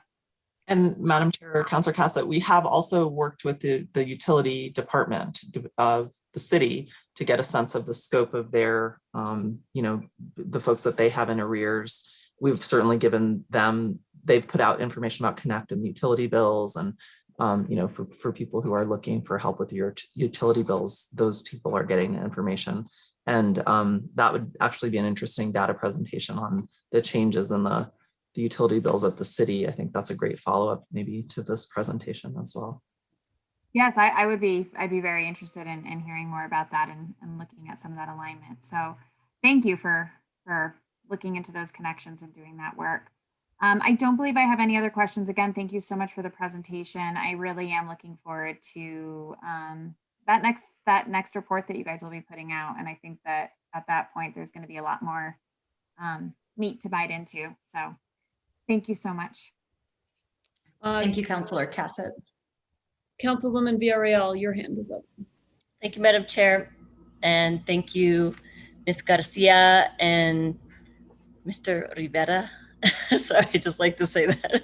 It's good to see you both on the screen, and thank you for the information and the sobering information, the pieces of the puzzle that we don't typically get. The fact that you were able to track down this data, and even in the report that in this presentation, but what you had sent to us in our packet material was very helpful, because I think what we don't do well in the city for various reasons is really utilizing data to make a case for why we need to do what we need to do. And we're getting better at it. I just think we still need to push that envelope and get systems that work for us. And so what I took from that is, like, I keep thinking about this new data portal that we keep talking about that it's been implemented in the city with other partners in the community. And I'm not quite sure like how it's going to help us. I think there's definitely possibilities for it. But I'm wondering if that particular data portal will help us to maybe track any information related to evictions and dig deeper into the demographics, because it sounds like from your report, we don't even have data because the courts don't track demographics as it relates to evictions. So we're lacking in that area. And so I don't know who could answer this, if Director Ochoa knows anything about that new data portal that we launched, and if there's ways we can utilize that to understand better housing as it relates to evictions and other areas. Do you know anything about that? Madam Chair, I'll defer to Rich Brown. Oh, thanks, Dr. Brown. Yeah, Madam Chair, Council Villarreal, I can speak a little bit to our data platform. It is collecting data from various sources. So what you just saw in the presentation here, we can actually add to that portal, because I think you're right that data can inform policy ultimately. So we're expanding some of the sort of indicators, so to speak, on that platform. So what she has collected today, what Chainbreakers has collected today could be something we can integrate with Jennifer Fobion. She's helping us on the city staff side. So it's only what we're able to gather from other sources, and then we don't necessarily have a person that's out there trying to figure out other data sources that we could dump, for lack of a better word, into the data platform we have. Yes, Councilor Villarreal, that's correct. It's a passive data platform for now. We don't have the capacity to go out and sort of look at, as I call them, the indicators, look at the indicators and make sure that it's updated, because some of the data comes from census, community services information, workforce development, tourism, et cetera. And so until we have some capacity to actually focus on it on a weekly, monthly, quarterly basis, it is really just passive information that comes in, or we work with partners in the community to upload their data and just get it so we can update it as we see fit or as we need it. Thank you. Director Ochoa, can you add to that? Madam Chair, Councilwoman Villarreal, the Connect network and the Unite Us platform has flexibility. So what I would want to look into, since it's being widely used with so many groups, and Chainbreaker used it as well during the pandemic, is can we add a module, if somebody answers yes to the question that I showed you about, I'm worried about losing my housing, or I've lost my housing, then we can do a deeper dive in that within Unite Us and hopefully pull that data, and that can be, sort of cold. So that would be my suggestion for once we've got the mechanism for how we want to ask that question. We can work with Chainbreakers on whether that works for them. But I think because it's being pretty widely used, that would be a natural place to add. We already have some of those sort of special modules within Connect that we can pull things out. Thank you, Director Ochoa. I think that would be helpful as we keep building our platforms to be helpful for what we're trying to say as we make policy decisions. So I think that would be helpful if you all are willing to, from Chainbreaker, to kind of participate in that way so that we can improve what we're collecting from community members that are vulnerable and are in situations that need support, and it's related to housing. So the piece that my colleague brought up about no fault, Councilwoman Cassett brought up, that has continuously worried me, concerned me, because it's also, it's a form of eviction, and it's coming in so many different angles. And I've heard it anecdotally. We don't have data to back it up, but anecdotally, I'm hearing people say, and it's not about their lease being up, it's people that are also selling their homes. And so people that have been renting for long periods of time, those owners have decided to sell. And that's another whole nother level of housing insecurity. So many people I've grown up with do not have that scenario going on, and they're not able to find another rental place. And so I don't know how we track that data, because I just think it's so important to try to figure that out, because it's not just the housing piece or the rental side and not having your lease renewed, but it's also your house is no longer going to be a rental because they're selling it. So do you all have thoughts on that, or I don't even know what to think about that situation, because I feel like we don't have enough data, but do you have any information of what you're hearing? Well, I think that's a very interesting question as far as one, how do we track it? Again, that I'm gonna just bucket that in a little separate spot because it's still part of that data collection piece. But certainly that's one of the things that we didn't expect in the pandemic, right? Like, even though Santa Fe has had a tight housing and a tight rental market, the pandemic has really made that problem much more acute, right? And so that is also one of the reasons why we're thinking of things like tenant relocation assistance. Again, these are some of these programs that have been implemented in other places. DC, Chicago, LA. One of the things, I know we're always saying like, but those aren't Santa Fe. One of the things that we want to really see is the comparisons aren't just about population. The comparisons are about the hotness of the market and how quickly folks are moving and flocking to these areas. What we're also seeing is that the boom in the rental and housing markets in Santa Fe are not unique to Santa Fe. We're seeing these same booms in Albuquerque, in Rio Rancho, right? So even before, in the before times, we would say, oh, folks are being displaced from Santa Fe to the outskirts, whatever that meant then. That's even happening even more, right? So even more so. So I think it's just about how is that, the problem has gotten more acute. That means we have to act swifter, more boldly, but I think it's still a bit of a question of exactly how to do that when that data is missing. Yeah, it's a tough one. And you were talking about landlord registration, that option. Have you seen that being done, that particular requirement for landlord registration in other cities?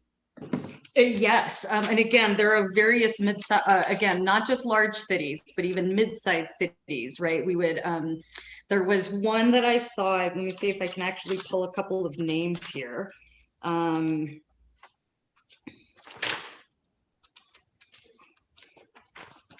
reason I ask that is because people always assume that at the municipal level that we don't have control over landlord-tenant related policy, when there are examples elsewhere. I guess you don't have to find it now, Kathy, if you don't, if you maybe let me know later, but I'm just curious. Well, there are, I did find a couple, like Boulder, Colorado has been doing it. Concord, California, right? These are like smaller municipalities, but they're also experiencing some of these like high tourist, high Zoom booms. So again, those are where we're seeing those analogies as far as how do we really track what's going on. I would also like to draw an analogy to the registry that we have already in Santa Fe around short-term rentals, right? Like, so these aren't brand new ideas either. I think it would just be a way of figuring out how to expand or scale out some of those existing policies and just making it more expansive for all tenants, not just short-term tenants. Right. Alexandra, did you have anything to add Yeah, I on was that? just going to say, Alexandra has her hand up, I think, on this question. Thank you, Madam Chair. Councilor Villarreal, I started talking about landlord licensing years and years ago with Susan Turetsky, who ran the landlord tenant hotline. And she had come here from Michigan, and she was shocked that we didn't have landlord licensing because it's a business. You're running a business, and we make businesses get licenses and go through all sorts of inspections, and they have to have insurances, and they have to have fire inspections and all sorts of stuff. Yet we don't require landlords to do that when they're offering sort of so much more of a intimate, meaningful service to the community. And I don't think it has to be punitive. I think it can be structured so that there are benefits for the landlord as well. So I'm very, very supportive of that idea. I think it helps with data. We would get better data from it. It would help with getting housing assistance too out into the community. Thank you for that. Yeah, I feel like that's a low-hanging fruit item in terms of policy change. And then speaking of the policy piece, you all are launching that in July, and you presented some of those findings or some ideas right now. And so that report will have more details as to how that could be accomplished, and would it give examples as well as maybe other places that have those structured either policy or some kind of way to like relate it back to something that's already been done so that we don't have to duplicate efforts or reinvent the wheel. So I think that's the key for me anyway, and for probably my colleagues, to find examples of things that can fit. And we did that with the short-term rental improvements. I would call them improvements, but making it stricter for short-term rental licenses. And we took pieces from different places across the country. So I just feel like there's opportunities for that in different ways as you present that data. So I'm looking forward to hearing more about that. I'd like to, Councilwoman Villarreal, I'd just like to shout out in regards to that these reports that Chainbreaker has been working on have been written in collaboration with a variety of national and state and local partners, including Policy Link, the University of New Mexico Clinical Law Program, the Health Equity Partnership, Human Impact Partners. I say that because that's exactly how we're able to kind of pull on some of these expertise. Definitely one of the goals and we'd love to hear from the Quality of Life Committee and other council members as well, is what kind of model legislation or model resolutions you folks might be interested in. We'd be very happy to do some research on that. Certainly, we've been looking at, again, other cities and their legislation, the things that they've brought up in their councils, again, to see, and we're talking with the UNM folks, again, to see how do those things also match up with state law, what the legislature is trying to do, what the governor wants, right? All of the things. So we're very excited about those possibilities as well. And again, we're very much so looking forward to working with the city and the council members on how to move forward on those things.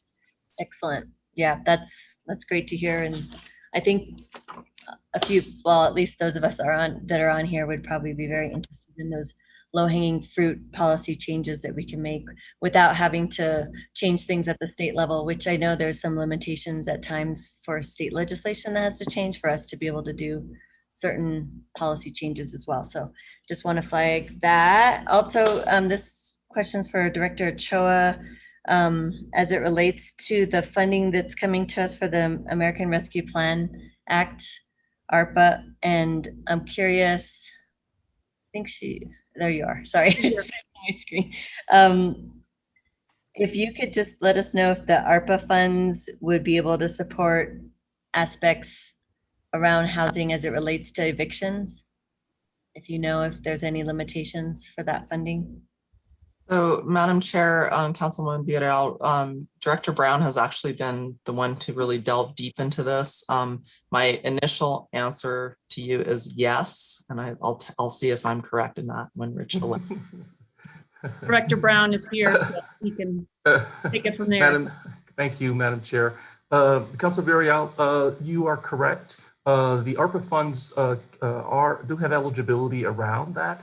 What we're looking to do right now, though, with our ARPA funds is to provide revenue replacement. So the funds will come into the general fund, and then Ms. Ochoa's group can look at programs that can be funded through that, so that we don't have to follow through with all the grant management paperwork that comes with it. So, but from a standpoint of what the ARPA funds can do, it is one of the areas that would be eligible.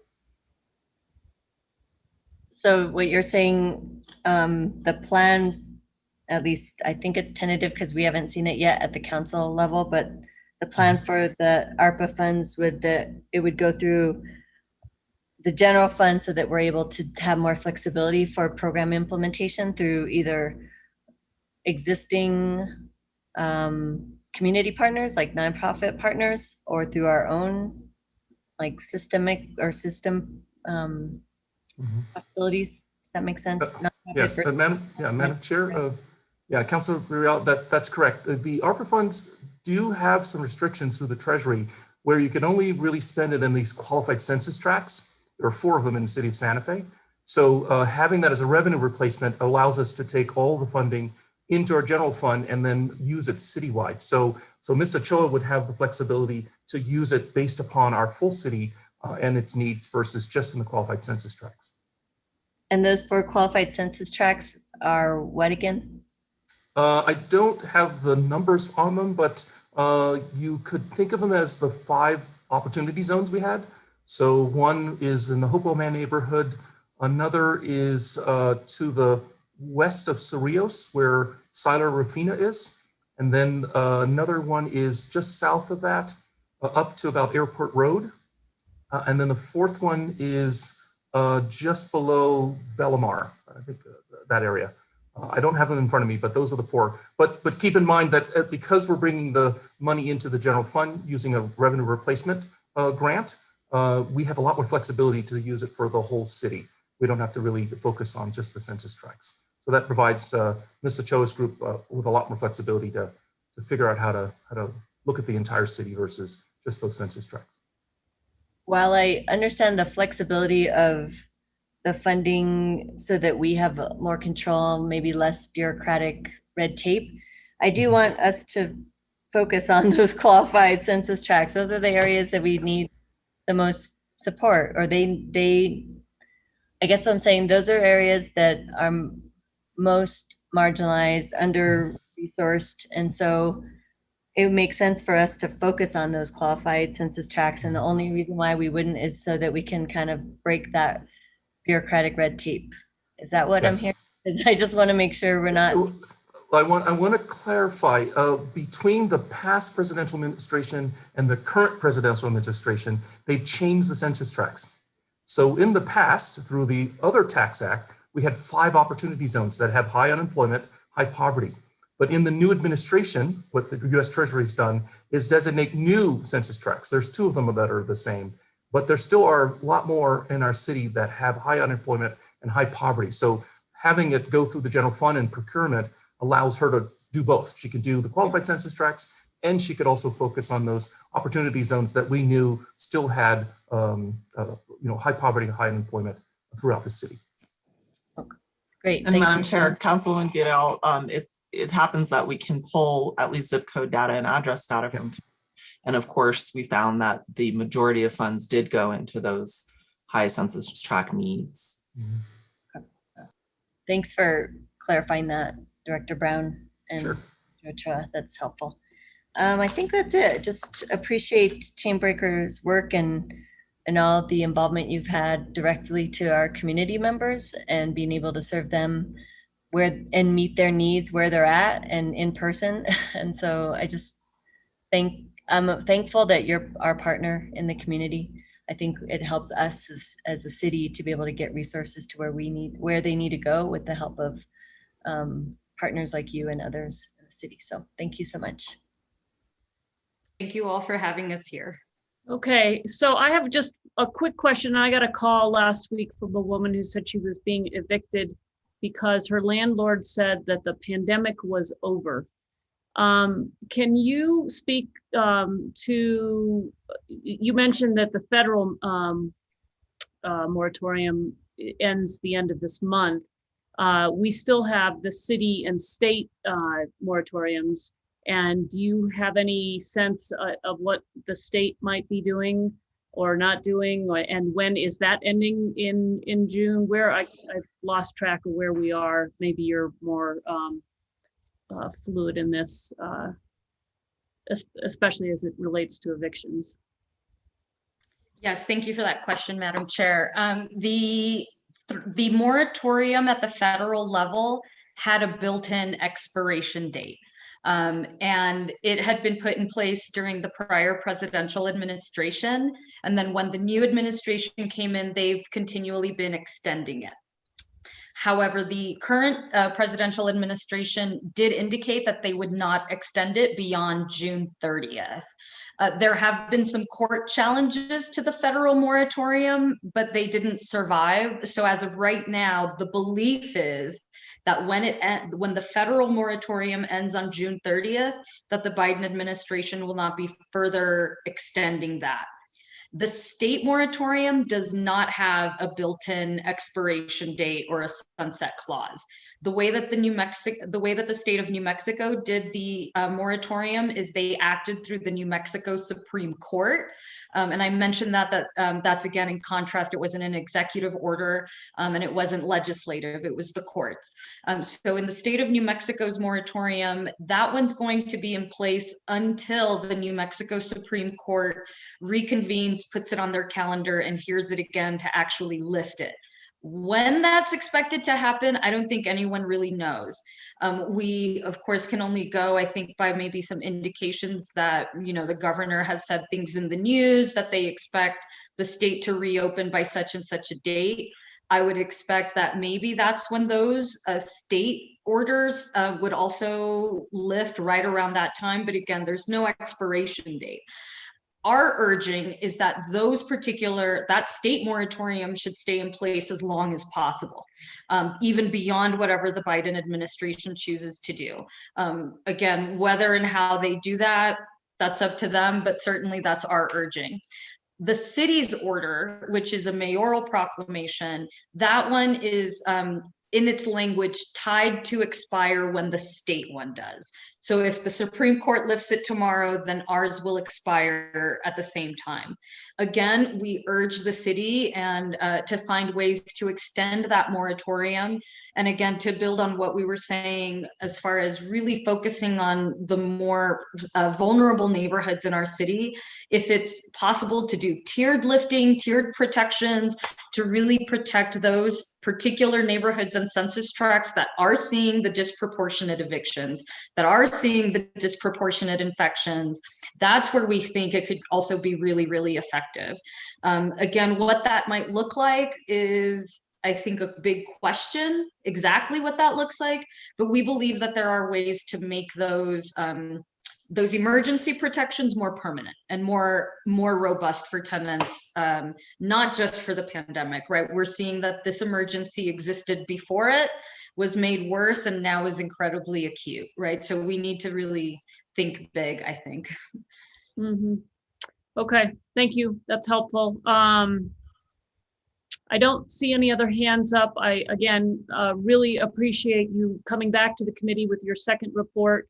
As has been said tonight, I think we are looking very much forward to your third report, and I look forward to scheduling you when you're ready, so that we can hear about your recommendations and the deeper dive that you'll have. So again, thank you for your work. Really appreciate you being here tonight. Very informative. Thank you, Madam Chair, and thank you everyone here from the City Quality of Life Committee for inviting us to speak. Thank you so much, and we look forward to hearing from you folks again and working together on figuring these solutions out. Great, thank you. All right, we have one more presentation, which again we added, which is item 7D. We are just going to hear a presentation about the resolution relating to income disparity and inequity, authorizing the execution of a memorandum of understanding with mayors for guaranteed income and the Santa Fe Community College to assist with launching a pilot project to support young parents enrolled at the Santa Fe Community College and the build support for a guaranteed income in the city of Santa Fe. I don't think we have Julie. I hope we didn't just lose Director Ochoa, because she was going to speak to this. All right, hold that thought. Let's see, there's somebody in the attendees room. Let's see who that is. Nope.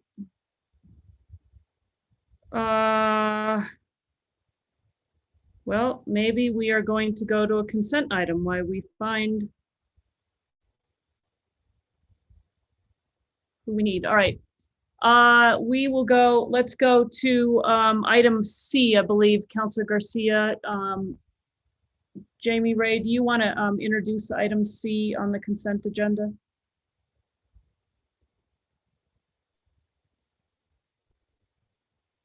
I'm trying, sorry, my computer is being a little slow to pull up it. Okay. Item C, request for the approval of fiscal year 2022 grant contract in the total amount of $304,000 for the foster grandparent senior companion and retired senior companion volunteer programs, State of New Mexico Aging and Long-Term Services Department. Ms. Alareed. Okay, and Councilor Garcia, you pulled this matter, I believe, to recuse yourself.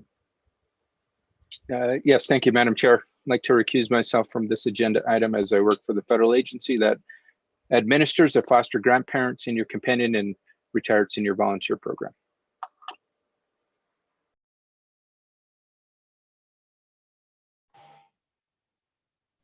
Does Okay. I need to jump off? Yeah, so he can jump off and we'll text him. And then Jamie Ray, if you could take the roll. Is there a motion to approve this item? Move for approval.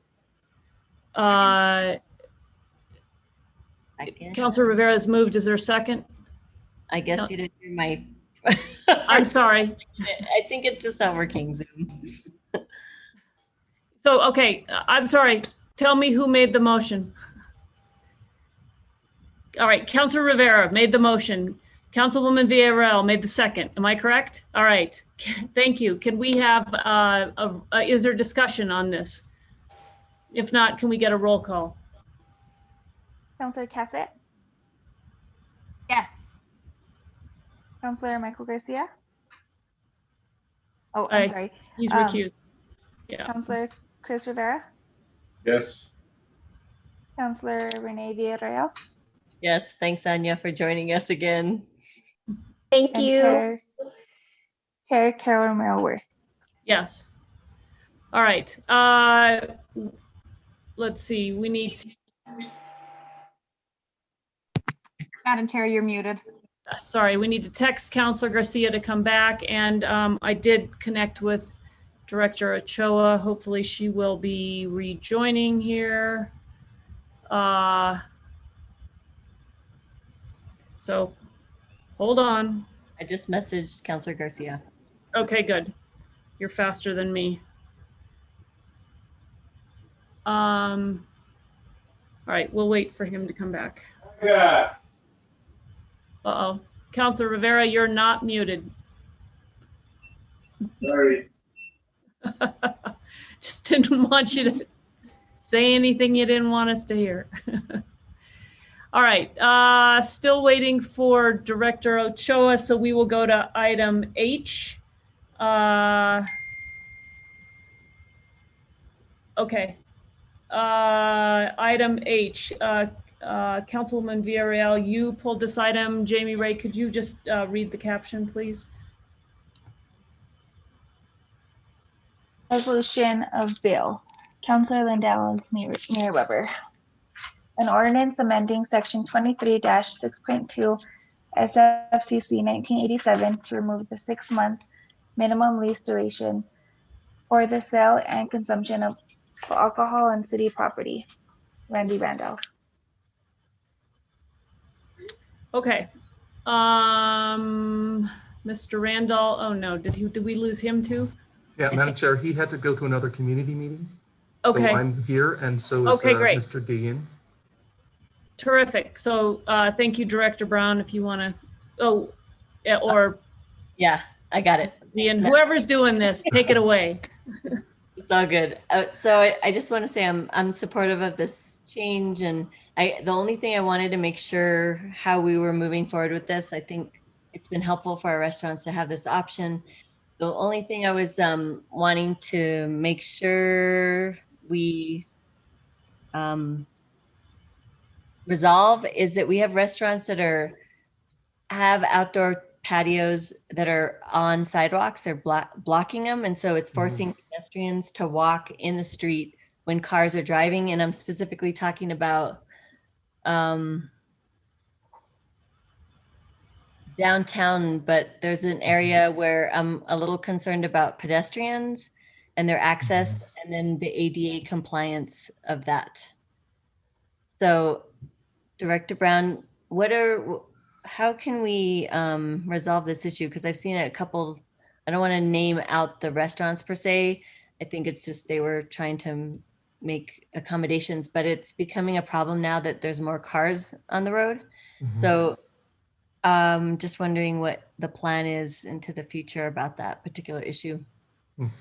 Madam Chair, Council Villarreal, I don't have an answer right now. I have to check in with our land use folks because that's sort of where they enforce that regulation. But we are seeing a huge increase in tourism. And so you are correct that there's more pedestrian traffic. And so while it's great to have this alfresco dining, it's becoming a little bit more problematic and a safety hazard. So I'll have to get back to you on an answer. I'll check in with Mr. Isaacson and the team with code enforcement from that standpoint. That would be great. I just want to make sure that we're not just ADA compliant, but also we're just protecting all pedestrian ways with these, especially in areas that are very narrow streets. And we can talk offline. I can give you those examples that I'm concerned about. Sure. So I think that's been my main concern in general about this, but I think overall it's worked well in most areas related to allowing for restaurants to have outdoor patio space. So that's all I have, Madam Chair.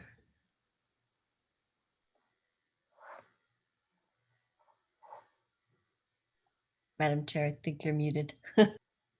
Sorry. Counselor Cassett, your hand is up on this item. Thank you, Madam Chair. You know, it's amazing. We've been doing this for a year. I feel like this meeting has been like a. You'd think it's amateur hour. You think this is our first meeting. Thank you very much, Madam Chair, and thank you, Rich, for being here. I just had a quick question. It does mention in that structures erected for longer than 90 days will need land use approvals, and anything in the historic will need each board approval. I believe that this has already occurred as I'm thinking about some of the areas downtown, and have we already started that process? Have we seen this happen yet, where they've gone through the approvals, where they've gone through H board, or will this now have to start occurring? Because I mean, some of them have already been up for months and months and months. So yeah, Madam Chair, Councilor Cassett, I might ask Jesse maybe to go in to answer the question, but I think you're right. They've already gone through it. This is just extending their period, but this turns it from temporary to sort of semi-permanent. So there is some enforcement or review that needs to happen ultimately when they apply. So you are correct that that does change the sort of types of structure. But keep in mind that this is for city property. So the Thunderbird Grill, the Plaza Cafe, and I think there's another one that's on city property that this would apply to. So, but others still would have to go through, they'll come to the city, get their, permit extended. So that's when they'll have that additional code enforcement. So it's not if they've already been up for 90 days, but if they're looking for 90, so further than 90 days starting at this point, that is when that H board review and the land use permits come into play. I don't think it's H board review. I think it's a reply. Maybe Mr. Gayin could give some legal opinion on that. I wouldn't say, thank you, Madam Chair. Rich, I don't know that would be legal opinion, and I'm certainly no land use expert, but I did talk to Sally a little bit about this. And a temporary structure which needs less approvals is for something that is up for 90 days or less. So if a restaurant wanted to have a longer lease in the city's right of way, my understanding is that they would need to come into the land use department. If it's deemed more of a permanent structure, there would be some state inspections that would be required. And then again, if it's in the historic district, then there'd possibly be some H board approval needed as well. So there's more of a process to it in this more permanent consideration of it than what we've been doing during COVID. Okay, so I guess again, the question is that it's really going forward. We're not going to be looking at it retrospectively. So if somebody comes in and they say, hey, we want a 9-month lease, they've already been up for 6. Well, I guess it doesn't matter. But so we're not going to go back and look at places that have already been up for more than 90 days. It's now just moving forward. Madam Chair, Councilor, that's my understanding of what's being proposed. Okay, all right. Thank you very much. Madam Chair, on that point, yes. On that point, I'm just curious. So that you're saying everything's new. It's like a clean slate. So everybody will have to apply if they want to extend that that structure. Is that what you're saying? Madam Chair, Councilor, the current provision that we have in code expires at the end of October, I believe. So that will remain in place until that time. And I believe that the state's provisions expire at the end of October as well. And so for going forward, it would be this new provision. Okay, thank you. Okay, other questions? Is there a motion? Move to approve. Is there a second? Second. Second. All right, we have a motion from Councilwoman Villarreal. We have a second from Councilor Cassett. Can we have a roll call on the motion to approve this item? Counselor Cassett, Yes. Counselor Garcia, Yes. Counselor Rivera, Yes. Counselor Villarreal, Yes. Chair Romero Worth. Yes. All right, motion passes. Thank you. All right, we have Director Ochoa back.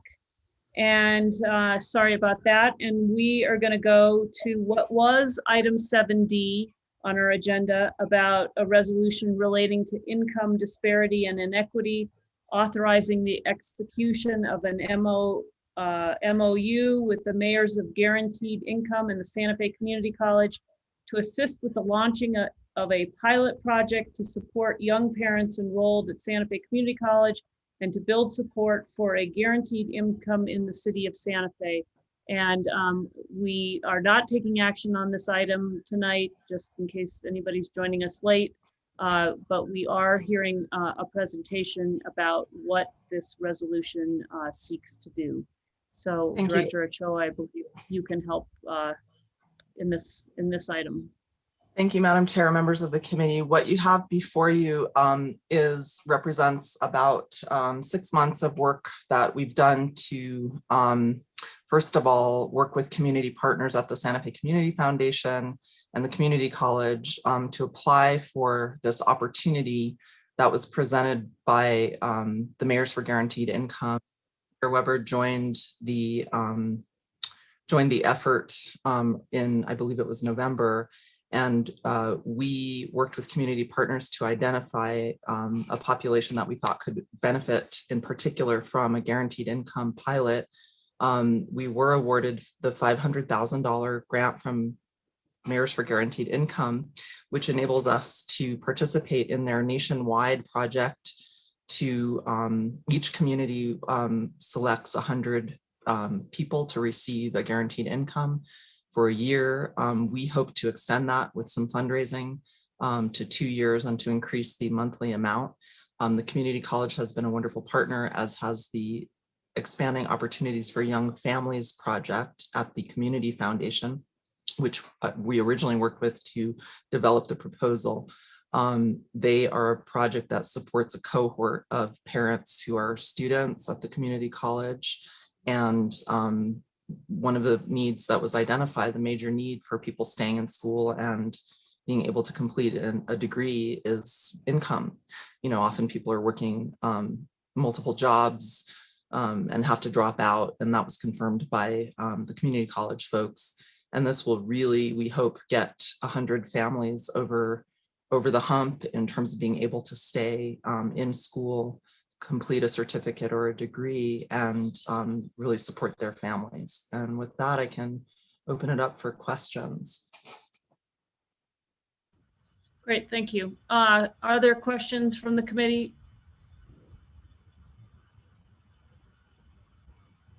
Councilor Garcia. Thank you, Madam Chair. So I looked through the materials quickly that was given to us, and it kind of conflicts with what was reported in the media today in regards to the what I would call a commitment on behalf of the city of Santa Fe, because as it was explained, there would be a $500,000 commitment from the city, and I don't see that as part of the FIR. And in conjunction with that, I don't see this additional staff time that will be necessary to support this grant included in the FIR. So just any clarification on that, because as this moves forward, I want to make sure I fully understand what we are committing the city to. Madam Chair, Councilor Garcia, thank you so much for the question. I think there was a little confusion based on the reporting. We are fiscally committed. We don't have a match to this grant in any way, shape, or form. So it's a $500,000 grant. It goes to the Santa Fe Community College Foundation. They're the fiscal agent. They are committed to helping us gather additional funds through fundraising efforts that the mayor will make and partners will make to contribute to growing the amount of money that can be given to the families, as well as the length of time that they can have. Really, the guaranteed income project also comes with a $20,000 additional funding from the Mayors for Guaranteed Income for a fellow. And this is a really cool feature of the program. This is a PhD or student at UNM. We've identified somebody that we would like to present for this opportunity, who will actually coordinate the program substantially. So that's not additional staff time for us. The staff time we've put in is, part of writing the proposal. We considered it part of our work in community services, kind of an extension of what we had done in Connect with direct cash reimbursements. And we worked with the Community Foundation, as I mentioned, the Expanding Opportunities for Young Family folks, who helped us with the proposal as well. So once the project launches, we don't anticipate really any additional staff time that isn't what I would consider part of our normal duties as community services department partners and with community partnerships. I hope that answers your question. It does. Thank you so much. I really appreciate that, because I was not aware of the fellow that comes along with this project to support it. Is there a way, and maybe it's, we can't redraft the fiscal impact reports, but is there a way to document not only the revenue coming in, the 500,000, but the 20,000 that's supporting that? Because I think that those are critical numbers that we should be proud of in that sense, should we accept and approve this. Because at the end of the day, like I said, I want to make sure not only us as the governing body, but the broader public fully understands what we're getting into and who's receiving what, et cetera. Because I think this is, great opportunity to support some of our most vulnerable community members. And we want to be able to fully demonstrate what's happening, what's taking place. I guess the second question I have is, you had mentioned additional commitments, and I know that there's the going to be the fundraising component, but do we anticipate the city committing any additional resources? Madam Chair, Councilor Garcia, I did not, although if this council would like to explore that option, we're certainly open to talking about that. We thought that, it's such a substantial sum of money coming from MGI. I know there's already some interest from philanthropic partners in climbing on board, and it may just be that for this 100 people, the city doesn't have to commit any revenue. I did, as I mentioned in the previous presentation, anticipate using some of the rescue plan funds to infuse those funds into Connect. And not to get off subject, but I think we could provide a similar, maybe not guaranteed monthly income, but maybe look at a regular income for some vulnerable people who are benefiting from Connect. But no, to answer your question, I didn't anticipate that any city funds would be needed to match this. I think it sort of has a momentum of its own in that way. And okay. Question, Councilor Garcia, about how to document. I think we could have done a better job in the memo of laying that out. So if you'd like, I could attempt to revise that as it goes through committee to council. Sure, that would be great, given that it, from my understanding, it'll now go to Public Works and Utilities. That way, some of us will have an opportunity to kind of fully, I guess, go through the process. I guess my last question is, given that this is currently for 1 year, we're hoping for 2 years, I come from a world of sustainability, and I don't want to put our community members in a position where they become accustomed to these resources for whether it be a year or two.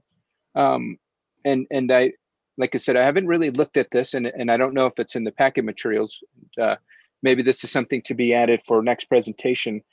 What is our plan in regards to the sustainability planning? How can we ensure that those individuals that are recipients of these resources, we begin to provide them with the supports from the onset, knowing that these resources do have a timeline? And because, as we all know, if we put them in a position where we take away that $500 and they've been planning on it for the past year, it can put them in a much worse position. And so I'd like for us to really, really put that into our planning process as we potentially get this project off the ground, because I'd hate to have 100 of our community members benefit, but then 100 be in a far worse off place because they became reliant on a non-sustainable source of income. So just putting that seed in there as this potentially project gets off the ground. I do appreciate this project. I think this is a great opportunity to, as I mentioned, support some of those most in need in our community, especially those trying to achieve their higher education goals. So with that, thank you, Director Ochoa. I really appreciate the overview tonight. No more questions, Madam Chair. Okay, that was sort of a question. Director Ochoa, did you want to respond to that at all? Or? Madam Chair, Councilor Garcia, I think one of the things that we're benefiting from is that, other guaranteed income projects have been launched throughout the country. And we already know from some of the research, for example, from the Stockton, California project, that in fact, first of all, absolutely, I think the parameters of the project need to be very clearly communicated to all of the participants so they don't expect something that is not going to occur for them. And I think that's point well taken. What we have learned from other guaranteed income projects is that this really is bridge funding for folks who then get stabilized. That, people come out of a year or 2 years of guaranteed income, in many cases employed where they weren't able to get employed before, having been able to finish degrees and then get other jobs that were outside of maybe service industry jobs that they wanted to move out of. So some of the existing research has already shown that far from creating dependency, this actually creates greater independence for most participants. And some of the findings are very stark and dramatic, and I'd be happy to share that with the council as well. We're hoping to see that replicated, and the project is being evaluated by the University of Pennsylvania, and they're keeping us to a very rigorous sort of research model with the intention that a federal policy can be developed for these kinds of projects. Okay, I think Councilor Garcia was done. His hand is still up, but he's just nodded that he is done. So Councilwoman Villarreal, you have your hand up. Thank you, Madam Chair. I'm supportive of this project, this initiative. It's actually an initiative that was not called guaranteed income in the past. It was universal basic income that has been around for a while, and happy to see that the former Stockton mayor started really moving it forward and getting backing and funding around it. It would be great in our country if they actually combined this with like increasing our minimum wage. What a concept, huh? So I'm supportive of this. I was just curious if there's, I hadn't heard of this app, Steady app. It's the mechanism to distribute the cash payments to participants. Who vetted that, and how did was it fully vetted? I'm just curious if was that just told that was their mechanism from the overall arching entity or MGI? How do we decide that? Madam Chair, Councilwoman Villarreal, Steady, it was the app that was recommended by the Mayors for Guaranteed Income. We were not mandated to use them. our team did meet with them and they presented to us, and we were very comfortable with what they were presenting. As you all recall, we had partnered with the Family Independence Initiative for our cash disbursements, and initially we thought that we would partner with them for this project. Steady doesn't charge any administrative fees, so that more income can go directly to the participants. In addition, the University of Pennsylvania is able to partner with Steady to pull data more easily, and we thought it would just be going with the grain. So it was a little bit of both. It was the recommended one, but we were given the opportunity to make sure that we were comfortable with them as well. And from their presentation, we were. Good to know. And I'm wondering if Steady could be used for other not platforms, pathways for us to get money out, or our partners. I'm just curious. Madam Chair, Councilwoman Villarreal, you're right on the same page with me. We've already started those conversations. If it works well, we can explore that as well. Although FII was also a very good partner in doing that. So there are now, and I think this speaks to the way this idea of guaranteed income, basic income is taking over federally across the nation. There are lots of these different ways of getting direct cash out to folks. And it's kind of exciting to see. We are the first city and community in the state of New Mexico to be offering a guaranteed income project. And I think it's one of the ways in which Santa Fe is, trailblazing some of this, and we're excited about it. Excellent. Thank you for the additional information, and I look forward to seeing how the partnership gels together and supports community members, especially they're students, right? They have to be students at the community college, correct? Madam Chair, Councilwoman Villarreal, that's correct. They're students. They've students who are also parents and below 200% federal poverty, of which 75% of the students at community college are below that level. Thank you, Director Chua. No further questions. Thank you. Councilor Cassett, your hand is up.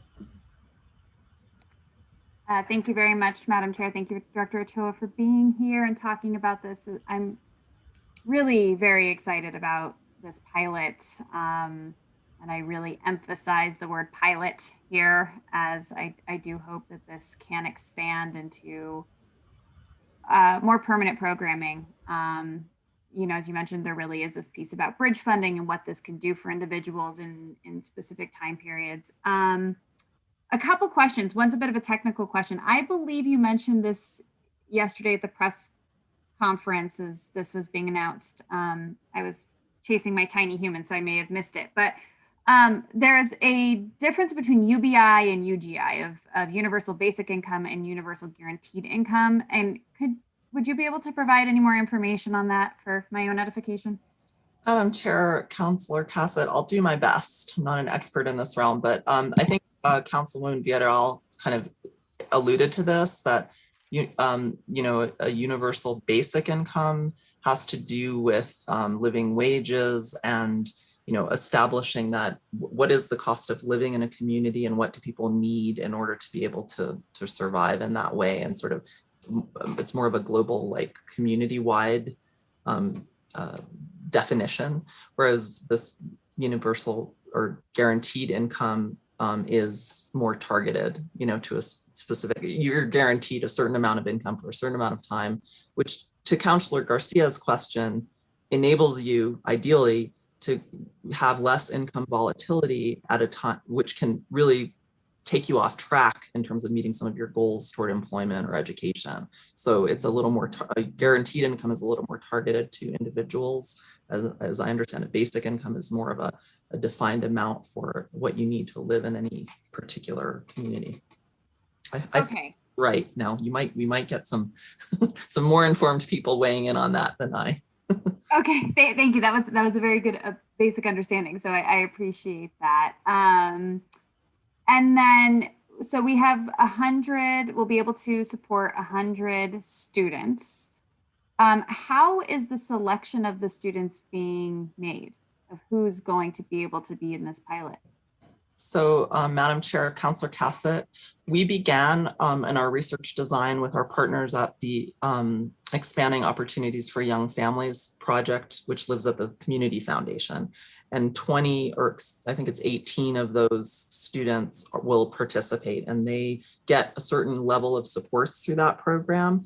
One of the nice things about this was that in order to get a control group or experiment group, of 100, we had to ensure that the community college would duplicate the same level of supports that that group is getting. So this is a little complex, but 80 students will be eligible who are not part of that EOYF cohort.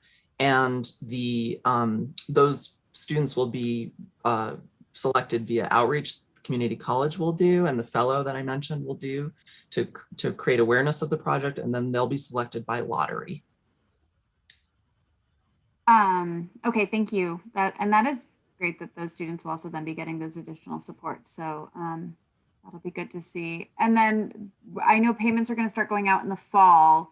Is the plan to have completed fundraising? So by the time that people are actually starting the program, we will be able to, very succinctly say this much for this many months? Or is it going to be, you get it for a year and then we'll be letting you know? Because to Councilor Garcia's point, that could be a little bit challenging, especially if somebody's starting a 2-year degree program. I'd like them to know going in that there is 2 years. So Madam Chair, Councilor Cassett, we would love that if we can get the fundraising, completed by that time. At the same time, we don't want to close the door on folks who would like to jump in. And the nice thing about this is that we can add to the amount they receive, and we can lengthen the amount of time they receive it. What we will start with is a very clear communication that, as of the day we're ready to disperse, however much we've gathered in fundraising, plus the 500,000 will be what people are getting for 1 year. So we'll be able to at least tell them what they're getting for 1 year, and they may get more during that year if we're able to do more fundraising. And then we hope that we can extend that to 2 years if we're able to do even more fundraising. What we do know right now is if we're not able to raise a penny, 100 people will be getting $400 a month for 1 year. And the families that they are part of will be impacted by that. So at bare minimum, that's going to be an additional $400 a month, but we're already seeing a lot of interest from area partners on this, and we think it'll be more. Wonderful, wonderful. That's really good to hear. And is there a world where we've raised so much money that we are extending it out to additional families?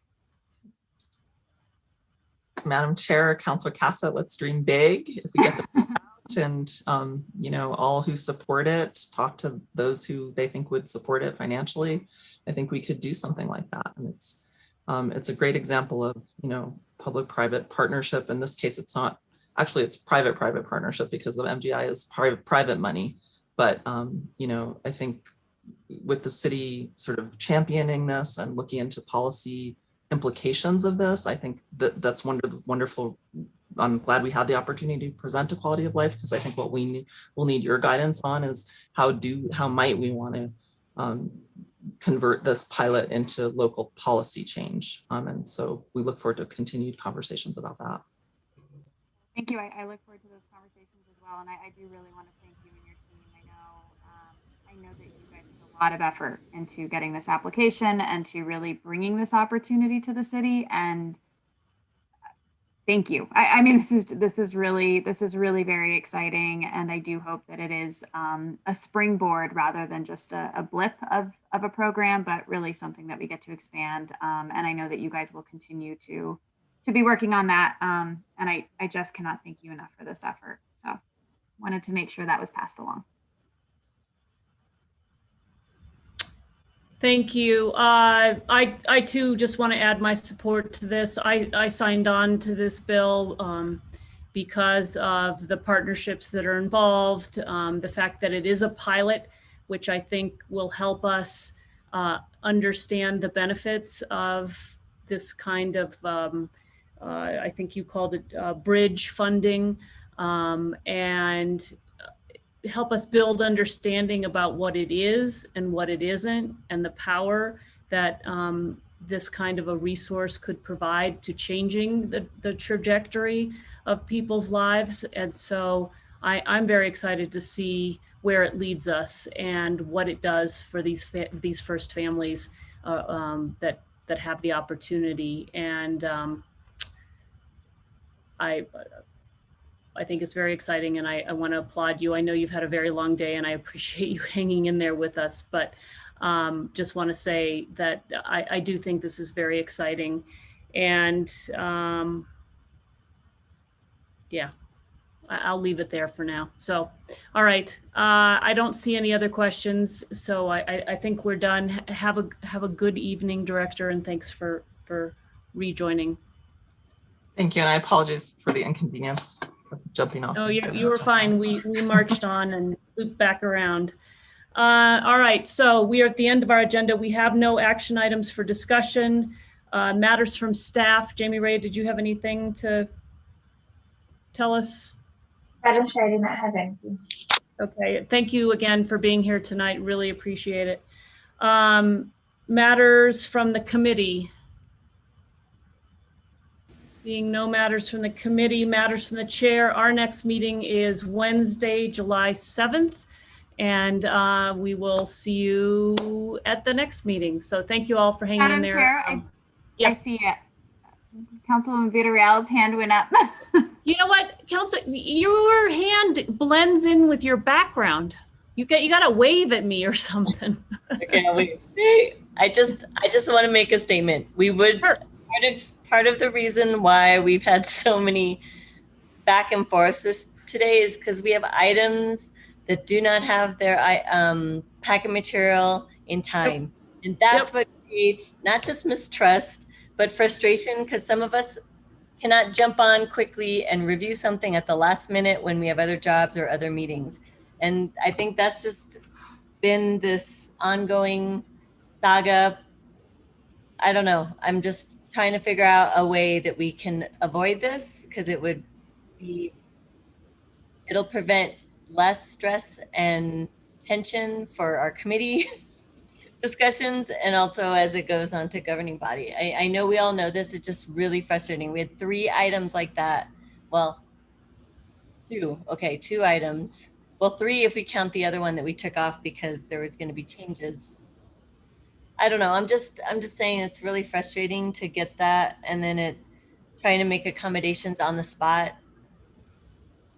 So, and I hear you, and I said this afternoon to the powers that be that we didn't have the packet material on the 2 items, and that makes for grumpy counselors. And again, I'm sorry the power went out at my house because I was prepared to hit this head on, and I knew that we didn't have the packet material and couldn't take action, but I did know that this one presentation about guaranteed income was an important one, and I was prepared to say, look, we won't act on it. Let's just hear a presentation so that we have the opportunity to get more information out into the public sphere about what it is and what it isn't, and develop some understanding among this very important committee in this very important pilot. So the problem was made worse by the fact that I disappeared. So I'm very sorry about that, but I hear you, and yeah. I just agree.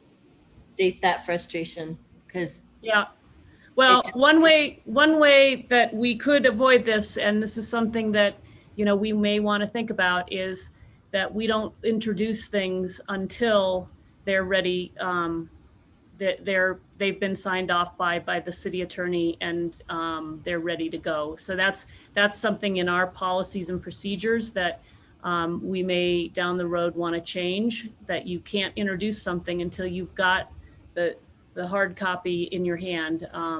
That's a final version. That's one part of the problem. I think this guaranteed income thing, I don't know. It seems like it's happened very quickly, and I don't know.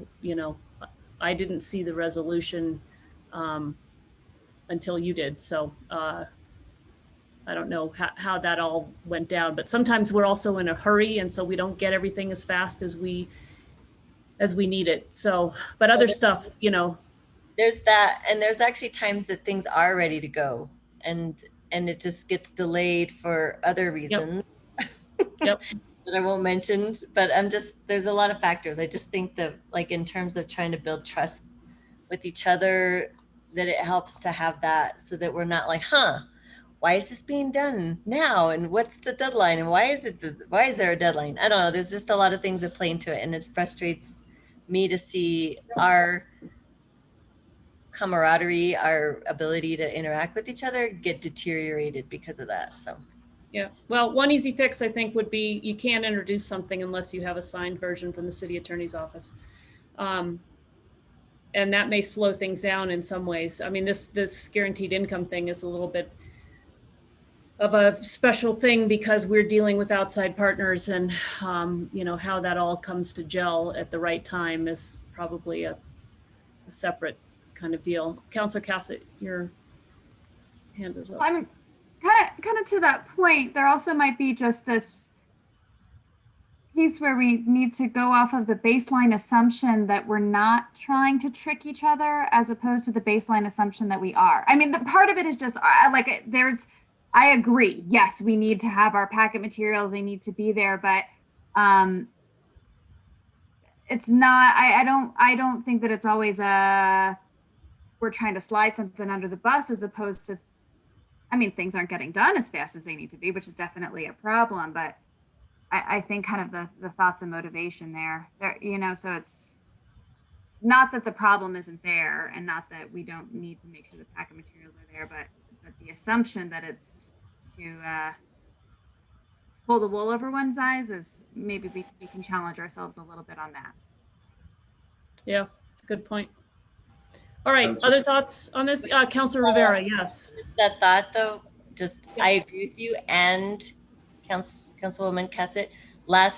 In the last administration, we didn't have this many last minute things given to us. So I know there's different factors. COVID has a factor to play into it. It's just that when I compare things, I'm like, God, why is it happening so often this time? So I have something to compare it to. You don't, because you haven't been here that long. So it's just hard to, there's just things that play into that. Well, I wonder, has the process changed? Like, do we have more, did the city attorney sign off on every single thing that went in your packet? Did that happen? Okay. And Councilor, I think that if you don't mind, I think, you know, it looks a little weird when all the packet materials are in there in Prime Gov for some of us, but like Councilor Garcia can't pick up certain things. It just, I don't know why that happens. It's happened to me. I think it's happened to Councilwoman Villarreal. I think it happens.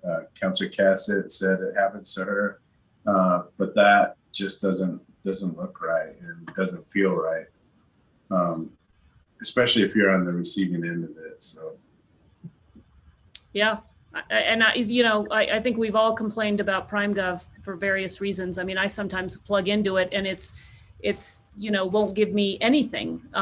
So, but again, I don't know that that's anybody, that there's the what's the guy, the Wizard of Oz behind the curtain deciding who gets the information and who doesn't. I think it's a function of how that program works and doesn't work. And we've all experienced frustrations with it for sure. There are some cool things about it, but like any software program, it's not perfect. Councilor Garcia. Thank you, Madam Chair. Maybe my colleagues could help clarify something for me. When I've tried to introduce something in the past, I was told that I would have to hold off on introducing something because everything needed to be ready by the Friday after it got introduced. And so is that not true? Because that would have alleviated this situation. I understand there might be certain circumstances that maybe one, but two items that were introduced last week to not have that and not follow that protocol.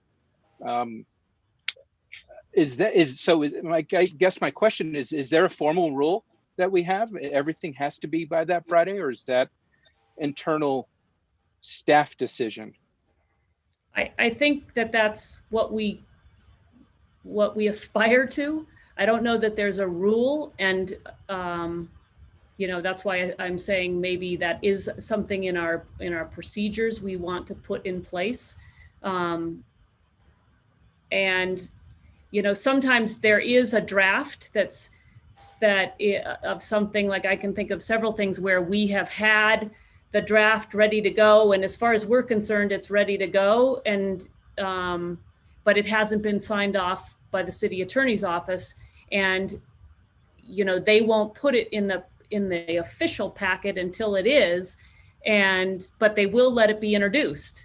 So I think, you know, if we put something in our procedures that says until the city attorney signs off on it, you can't introduce it. So I've certainly had resolutions that are written, and as far as I'm concerned, they're done. They haven't been signed off by the city attorney's office, but they're done in my mind, and they've been introduced.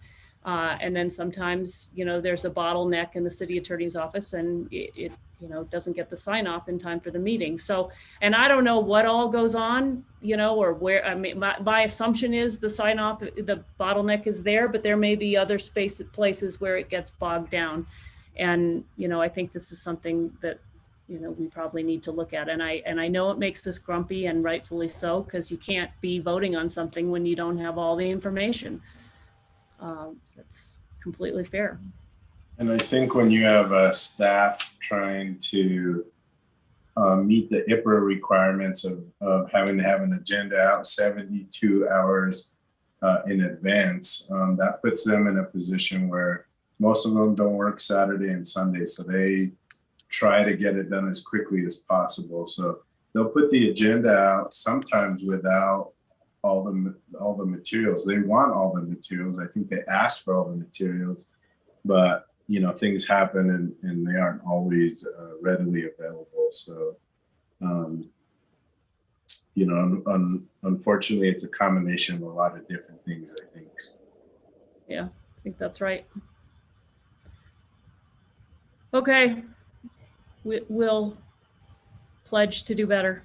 And again, sorry my power went out, which exacerbated everything. So if there's no other comment, we will be adjourned. Thank you. Thank you for tonight. All right. Good night, everybody. Have a good evening. Thanks, everyone. Good night.